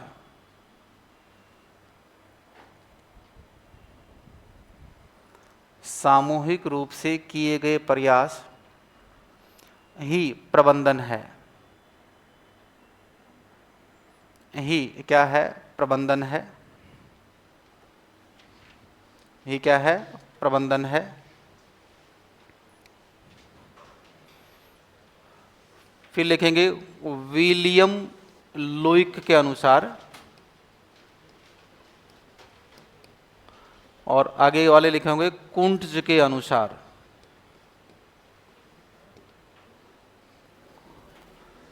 किसके अनुसार? कुंट्ज के अनुसार। पहला लिखें विलियम लुईक के अनुसार।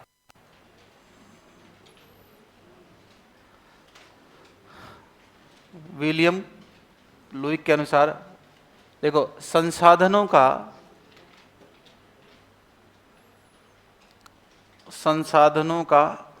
प्रभावपूर्ण उपयोग, संसाधनों का क्या?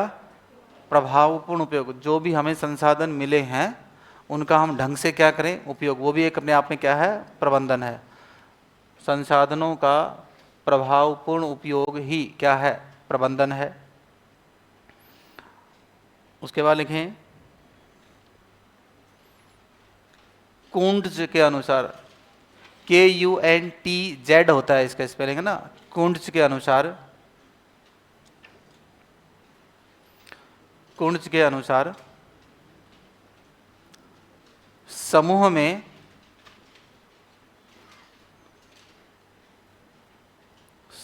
में कार्य करवाने की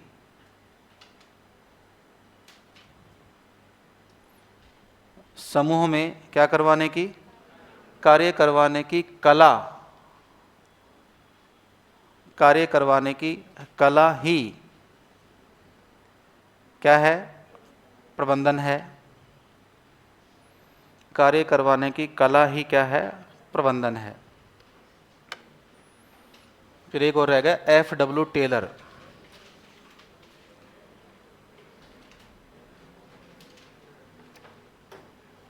FW Taylor, FW Taylor, okay.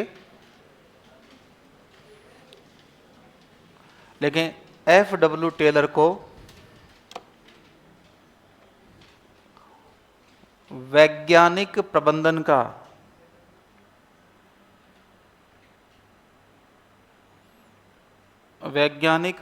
का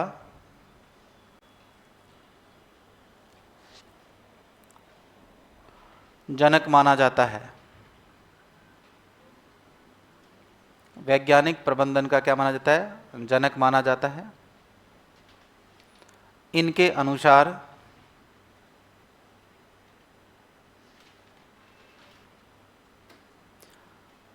अनुसार उद्देश्य प्राप्ति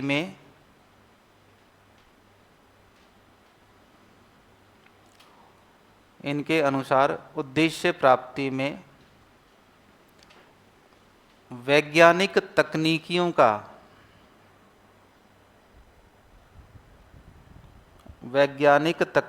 का प्रभावपूर्ण उपयोग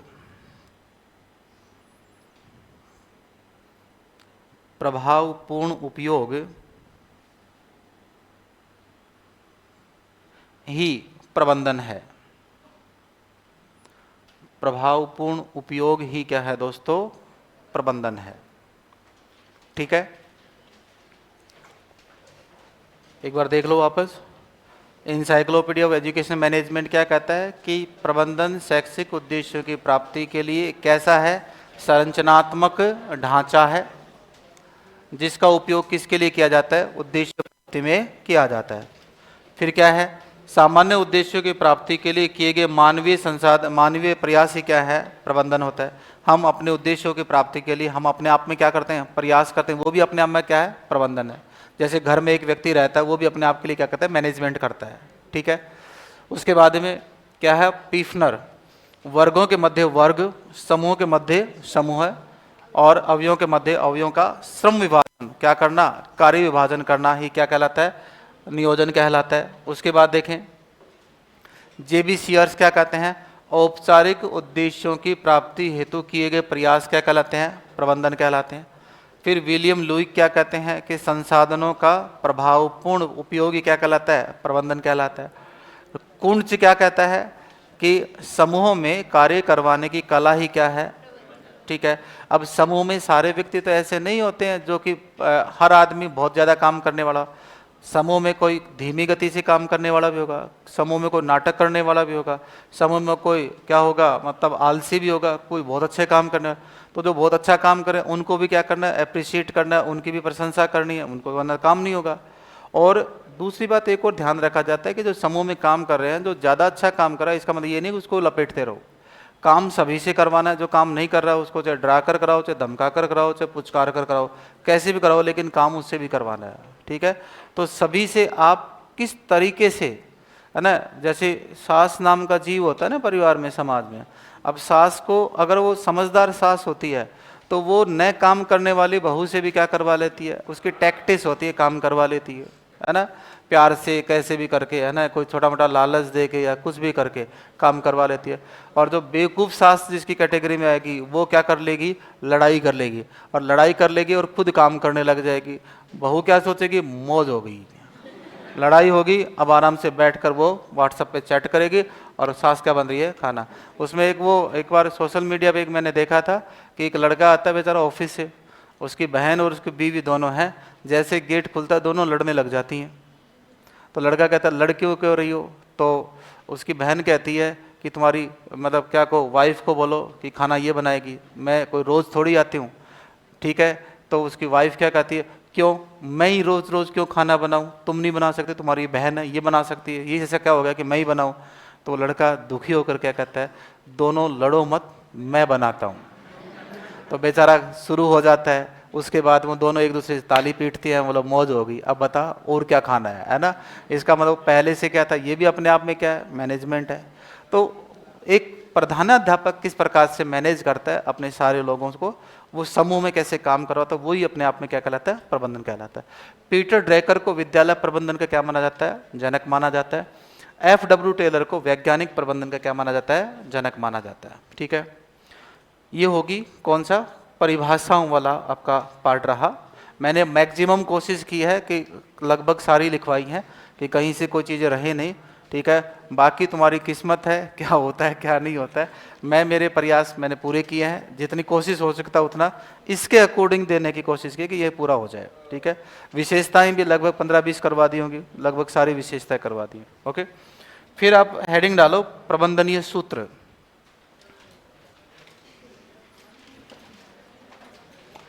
प्रबंधनीय सूत्र,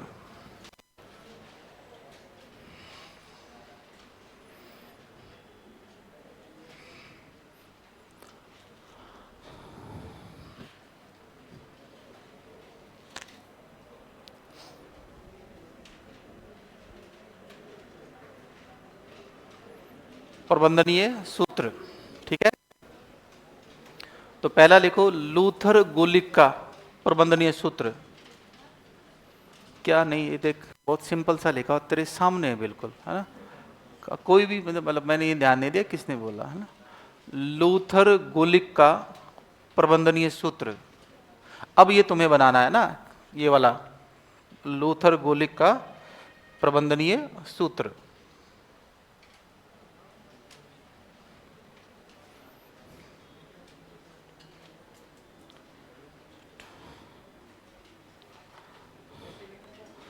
है लिखेगा तो कॉपी में कैसे लिखेगा, जैसे लिखता वैसे लिखेगा। अब कैसे लिखते हो तो तू जाने कैसे लिखते हैं, अभी तक लिखना भी नहीं सीखा क्या। अने बोल के नहीं, ऐसे लिख लो बार बार।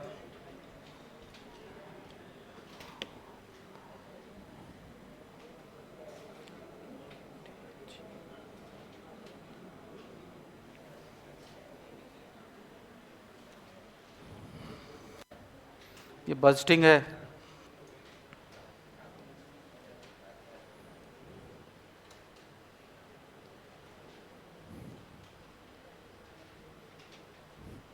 Budgeting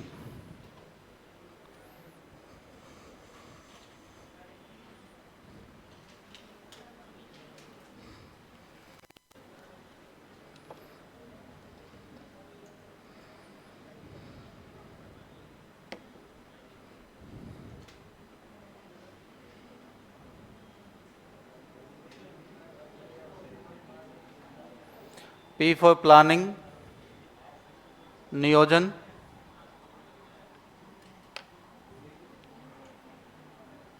O for organization,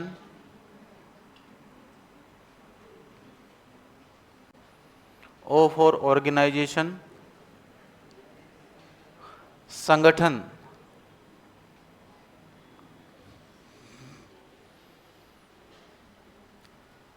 S for staffing, staffing को स्टाफिंग लिखना, मैं आगे बताऊंगा इसका अर्थ क्या होता है, हिंदी प्रॉपर नहीं मिलती इसकी। स्टाफिंग, फिर D, D for direction,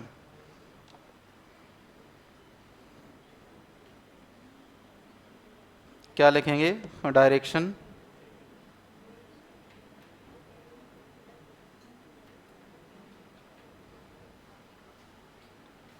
direction,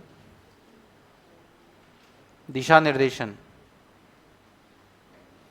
उसके बाद लिखें CO, कोऑर्डिनेशन, समन्वय।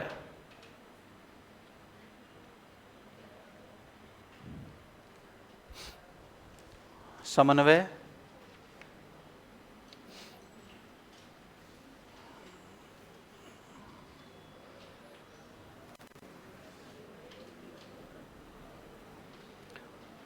फिर है रिपोर्टिंग,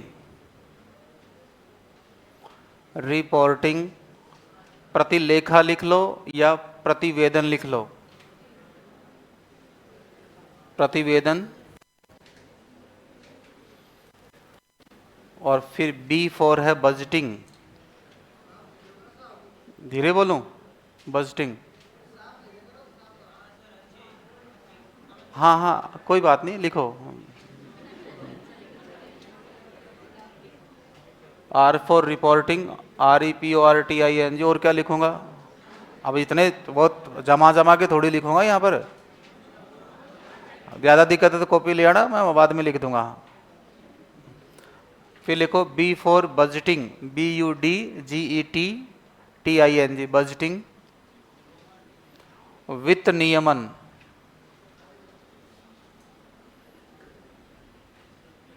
साफ क्या लिखूँ, राइटिंग ही ऐसी, उसमें क्या लिखूंगा। हाँ, अपन को मतलब ऐसे झूठ का सारा उसका नहीं लेते, जैसे हैं वैसे हैं, है ना। ये नहीं है कि ये कर देंगे वो कर देंगे, फूफा नहीं करते बस। हाँ, जैसे हैं वैसे सामने है ना। तो स्टाफिंग, स्टाफिंग का होता है एक तरह से श्रम नियोजन करना ना, स्टाफ में काम बांटना, है ना, या समूहन लिख सकते हैं। उसके बाद लिखें बेटा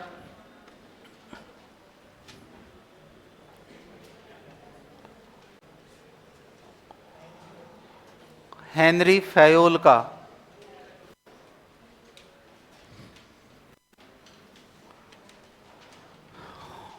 हेनरी फयोल का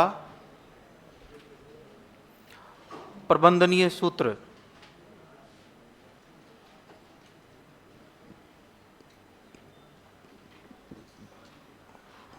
प्रबंधनीय सूत्र, ठीक है। लिखें POCCC,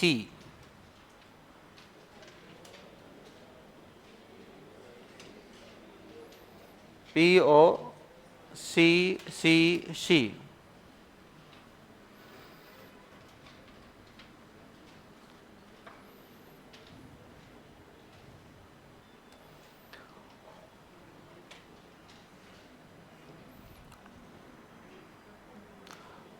P for planning, Rajasthan हार गई कल, कल ही हार गई थी वो, तो आज क्या बता रहा है।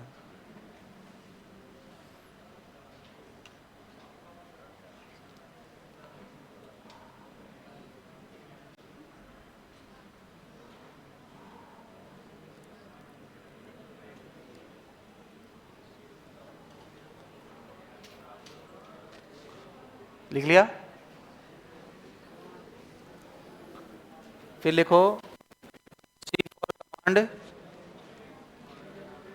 C फॉर कोऑर्डिनेशन, ये लिख चुको पहले आराम से ना, कमांड, कोऑर्डिनेशन और लास्ट में सी का मतलब है कंट्रोल।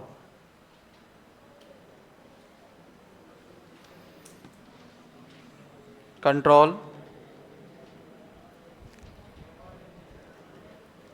क्या लिखेंगे? कंट्रोल, नियंत्रण। ठीक है, फिर नीचे लिखें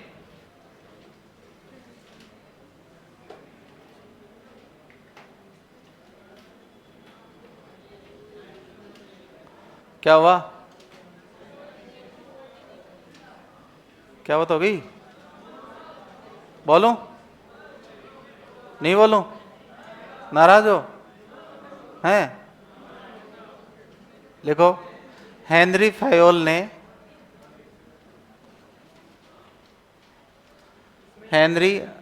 अरे नीचे उसी के हेनरी फयोल तो लिखा ना। हेनरी फयोल ने 14 प्रबंधनीय सूत्र प्रतिपादित किए। हेनरी फयोल ने कितने? 14 प्रबंधनीय सूत्र प्रतिपादित किए। प्रबंधनीय सूत्र प्रतिपादित किए। ठीक है, हेनरी फयोल को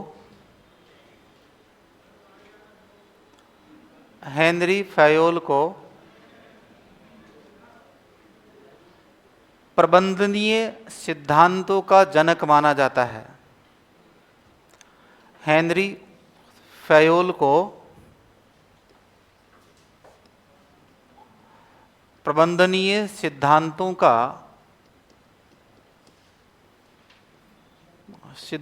का क्या माना जाता है दोस्तों? जनक माना जाता है। प्रबंधनीय सिद्धांतों का जनक माना जाता है। क्लियर? उसके बाद आपको हेडिंग डालनी है। ये हो गए। फिर अपन लिखेंगे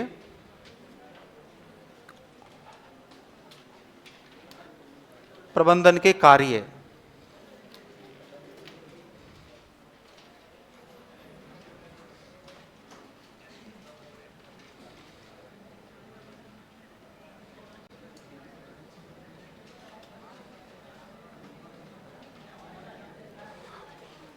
क्या लिखेंगे?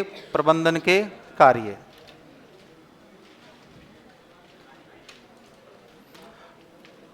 अब देखिए, प्रबंधन के कार्यों में सबसे पहला कार्य होता है नियोजन, प्लानिंग। अब प्लानिंग कैसे की जाती है, क्यों की जाती है, किस लिए की जाती है, उस पर चर्चा करेंगे। एक अच्छी प्लानिंग के क्या परिणाम होते हैं, उसकी चर्चा करेंगे। प्लानिंग का मतलब है ये हमेशा कार्य करने से पहले होता है। प्लानिंग क्या होती है? कार्य करने से पहले होती है। ठीक है, इसका मतलब प्रबंधन के क्रियाशीलता से पहले जो कार्य होता है वो नियोजन होता है। बाकी के सारे काम प्रबंधन के दौरान होते हैं, लेकिन प्रबंधन लागू होने से पहले जो कार्य होता है वो होता है नियोजन, प्लानिंग। ऐसा नहीं कि आपने काम शुरू कर दिया कि क्या प्लान क्या है, नहीं अब बनाएंगे, ऐसा नहीं होता है। प्लानिंग हमेशा क्या होती है? पहले। तो प्लानिंग हमेशा पूर्व प्रबंधनीय कार्य है। क्या है? पूर्व प्रबंधनीय कार्य है। इसको प्रबंधन से पहले शुरू किया जाता है। ठीक है, अब कोई कार्य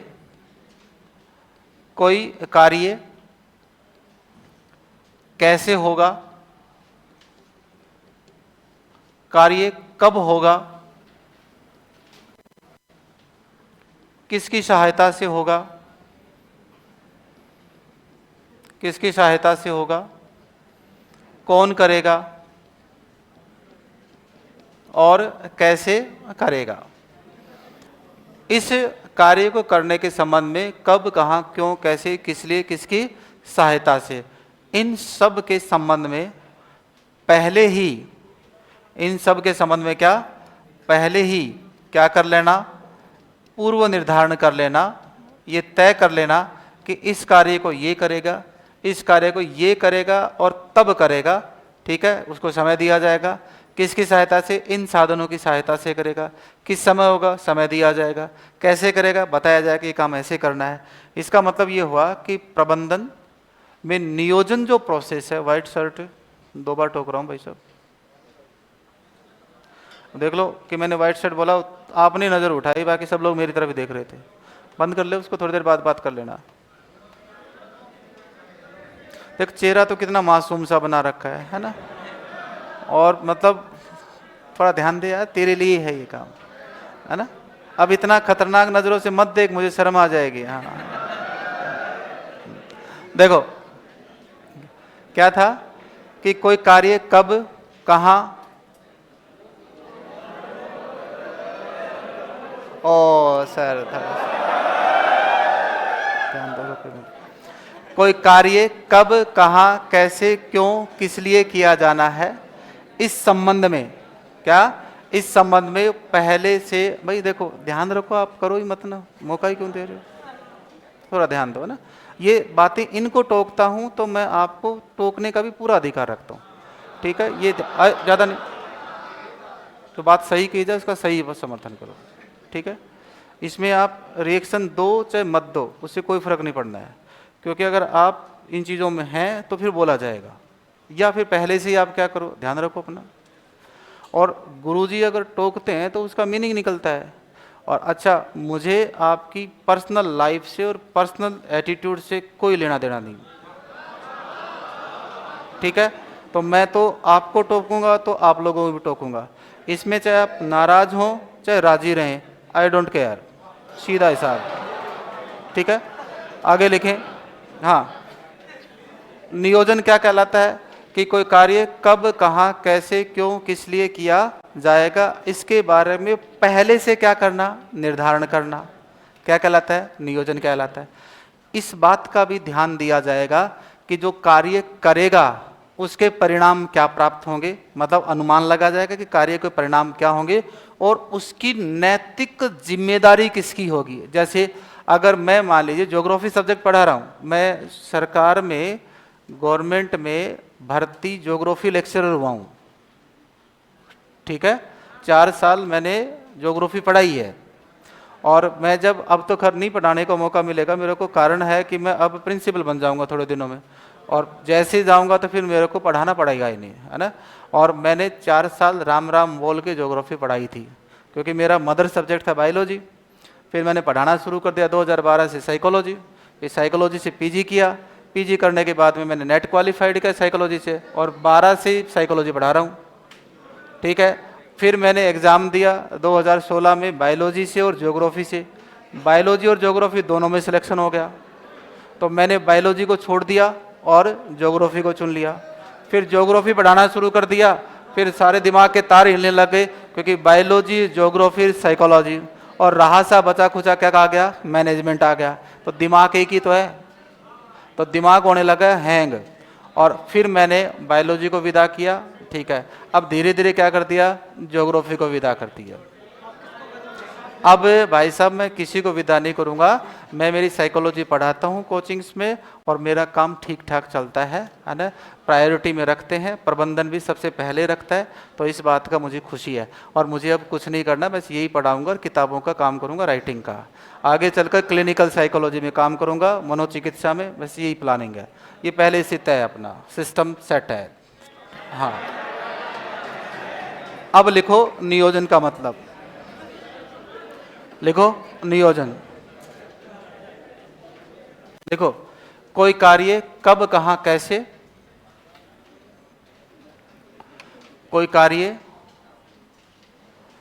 कब कहां कैसे, कोई कार्य कब कहां कैसे क्यों किस लिए, कोई कार्य कब कहां कैसे क्यों किस लिए तथा कौन करेगा। कोई कार्य, अरे ध्यान दो बेवकूफो, ऐसे नहीं, बीच पढ़ते समय नहीं। हाँ, कोई कार्य कब कहां कैसे किस लिए तथा कौन करेगा, इसके बारे में पूर्व निर्धारण है, ठीक है, ठीक। इसके बारे में क्या करना, पूर्व निर्धारण, इसके बारे में पूर्व निर्धारण नियोजन कहलाता है। पूर्व निर्धारण क्या कहलाता है, नियोजन कहलाता है। तथा इसमें यह भी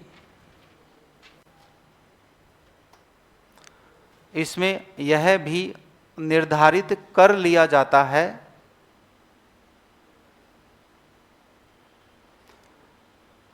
यह भी क्या निर्धारित कर लिया जाता है कि कार्यों के परिणामों की, कार्य के परिणामों की, कार्य के क्या परिणामों की नैतिक जिम्मेदारी किसकी होगी, कार्य के परिणामों की नैतिक जिम्मेदारी किसकी होगी, जिम्मेदारी किसकी होगी। क्लियर। उसके बाद दूसरा शब्द आता है संगठन। पहला कार्य तो क्या है, नियोजन। फिर लिखें नंबर 2 क्या है, संगठन। क्या लिखेंगे, संगठन। अब देखो, जब प्रबंधन कार्य किया जाता है तो इसमें 2 प्रकार के संगठन कार्य करते हैं। एक क्या करता है दोस्तों, मानवीय संगठन। क्या होता है, मानवीय संगठन। और एक होता है भौतिक संगठन। क्या होता है, भौतिक संगठन। मानवीय संसाधन जो होते हैं वो चल होते हैं। चल मतलब चलायमान, मोबाइल होते हैं। ठीक है, मतलब जो स्कूल के अंदर टीचर्स हैं वो कैसे हैं, मानवीय संसाधन है। और वो गतिशील होते हैं। क्या होते हैं, गतिशील होते हैं। क्या होते हैं, इधर ध्यान दें, वो क्या होते हैं, गतिशील होते हैं। ठीक है। दूसरी बात, भौतिक संसाधनों की बात करें तो ये अचल।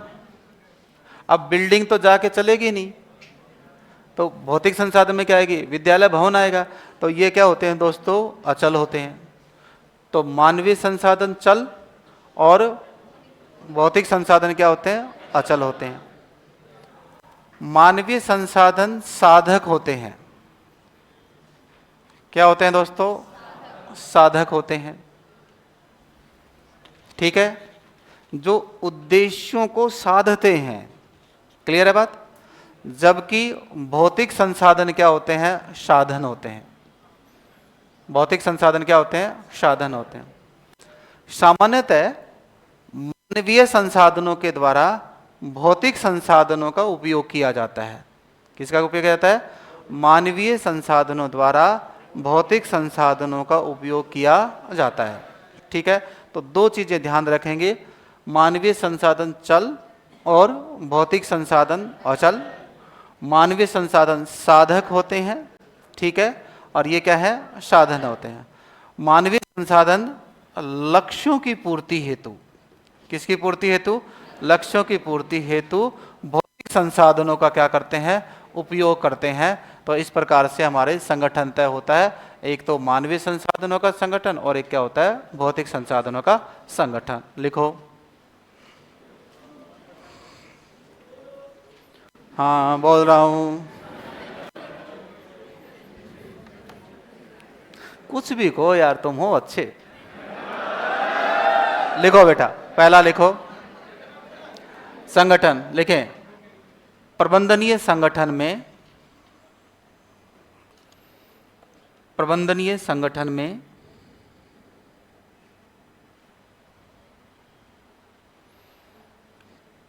प्रबंधनीय संगठन में 2 प्रकार के संसाधनों, 2 प्रकार के संसाधनों का उपयोग होता है।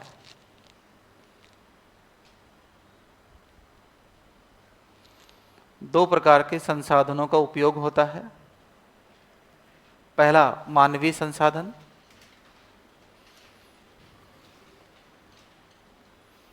पहला क्या है? मानवीय संसाधन। और दूसरा है दोस्तों भौतिक संसाधन।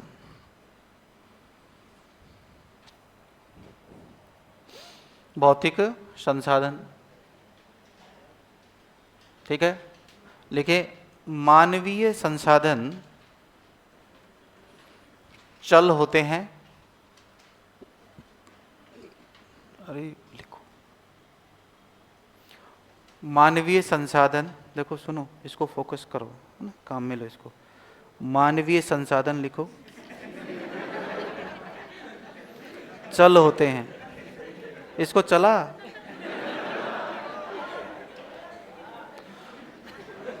मतलब मैं बोल रहा हूं, मेरी तरफ देख रही है, क्या करूं? अरे तो इसको काम में ले भाई। हाँ, मानवीय संसाधन क्या होते हैं?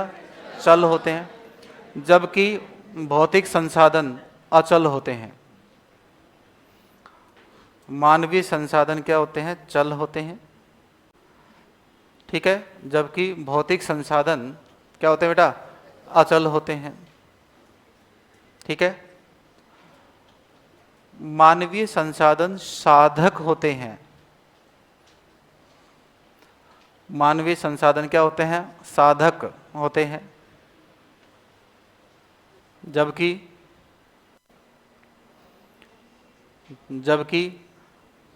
भौतिक संसाधन साधक होते हैं। साधक होते हैं, सॉरी उल्टा बोल गया ना। मानवीय संसाधन क्या होते हैं? साधक होते हैं, जबकि भौतिक संसाधन साधन होते हैं। गलती होगी, माफ कर दो, है ना, साधन होते हैं, ठीक है। आगे लिखो, मानवीय संसाधनों द्वारा, मानवीय संसाधनों द्वारा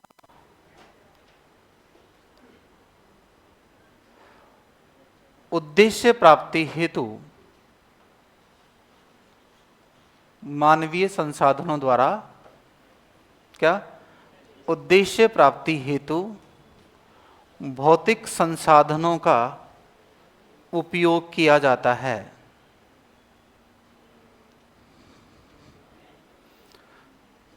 भौतिक संसाधनों का उपयोग, उद्देश्य प्राप्ति हेतु भौतिक संसाधनों का उपयोग किया जाता है, ठीक है। 3 लाइन और लिखेंगे। लिखें, विद्यालय प्रबंधन में, नेक्स्ट लाइन से लिखना शुरू करें। विद्यालय प्रबंधन में प्रधानाध्यापक, विद्यालय प्रबंधन में कौन? प्रधानाध्यापक प्रबंधन का, प्रधानाध्यापक किसका? प्रबंधन का सत्तावादी केंद्र होता है। प्रबंधन की सत्ता किसके हाथ में होती है? प्रधानाचार्य के, है ना। प्रधानाध्यापक है, प्रधानाचार्य, सत्तावादी केंद्र होता है, सत्तावादी केंद्र होता है, ठीक है। इसे प्रबंधन का मस्तिष्क कहा जाता है। इंपॉर्टेंट चीज है क्या? प्रधानाध्यापक प्रबंधन का क्या है? मस्तिष्क। इसे प्रबंधन का क्या कहा जाता है? मस्तिष्क कहा जाता है। प्रबंधन का क्या कहा जाता है? मस्तिष्क कहा जाता है। एक चीज किसके संबंध में होगी? प्रधानाध्यापक। अब लिखो शिक्षक। 1-2 मिनट लगेंगे बेटा, ये पूरा कर लेते हैं ना। लिखे शिक्षक, शिक्षक शिक्षण का, शिक्षक किसका? शिक्षण का सत्तावादी केंद्र है। शिक्षण पढ़ाने का, पढ़ाने का दायित्व किसके पास होती है? सत्ता किसके पास होती है? शिक्षक के पास। शिक्षक शिक्षण का सत्तावादी केंद्र है। क्लियर? और लास्ट में लिखोगे बालक या विद्यार्थी। बालक नेक्स्ट है, बालक या विद्यार्थी, इसे प्रबंधन की धुरी कहते हैं। क्या कहते हैं? प्रबंधन की क्या धुरी कहते हैं? प्रबंधन की क्या धुरी। जैसे ये बालक है, प्रबंधन इसके चारों ओर घूमेगा कि नहीं? क्योंकि सारा काम किसके लिए किया जा रहा है? बालक के लिए। तो लिखें बालक, एक सेकंड रुको रुको, अभी रुको। प्रबंधन बालक को क्या कहते हैं? प्रबंधन की धुरी कहते हैं, क्योंकि प्रबंधन बालक के चारों ओर घूमता है। ये लाइन लिखो, तो फिर समझ में नहीं आएगा ना, मामला आधा अधूरा हो जाए। क्योंकि प्रबंधन बालक के क्या चारों ओर घूमता है। तो जैसे ये बालक है और वो सारे काम जो भी काम हो रहा है ना, वो किसके लिए किया जा रहा है? बालक के लिए किया जा रहा है ना। तो ये दो काम तो हो गए हैं, बाकी करेंगे नेक्स्ट क्लास में। ओके भी, थैंक यू।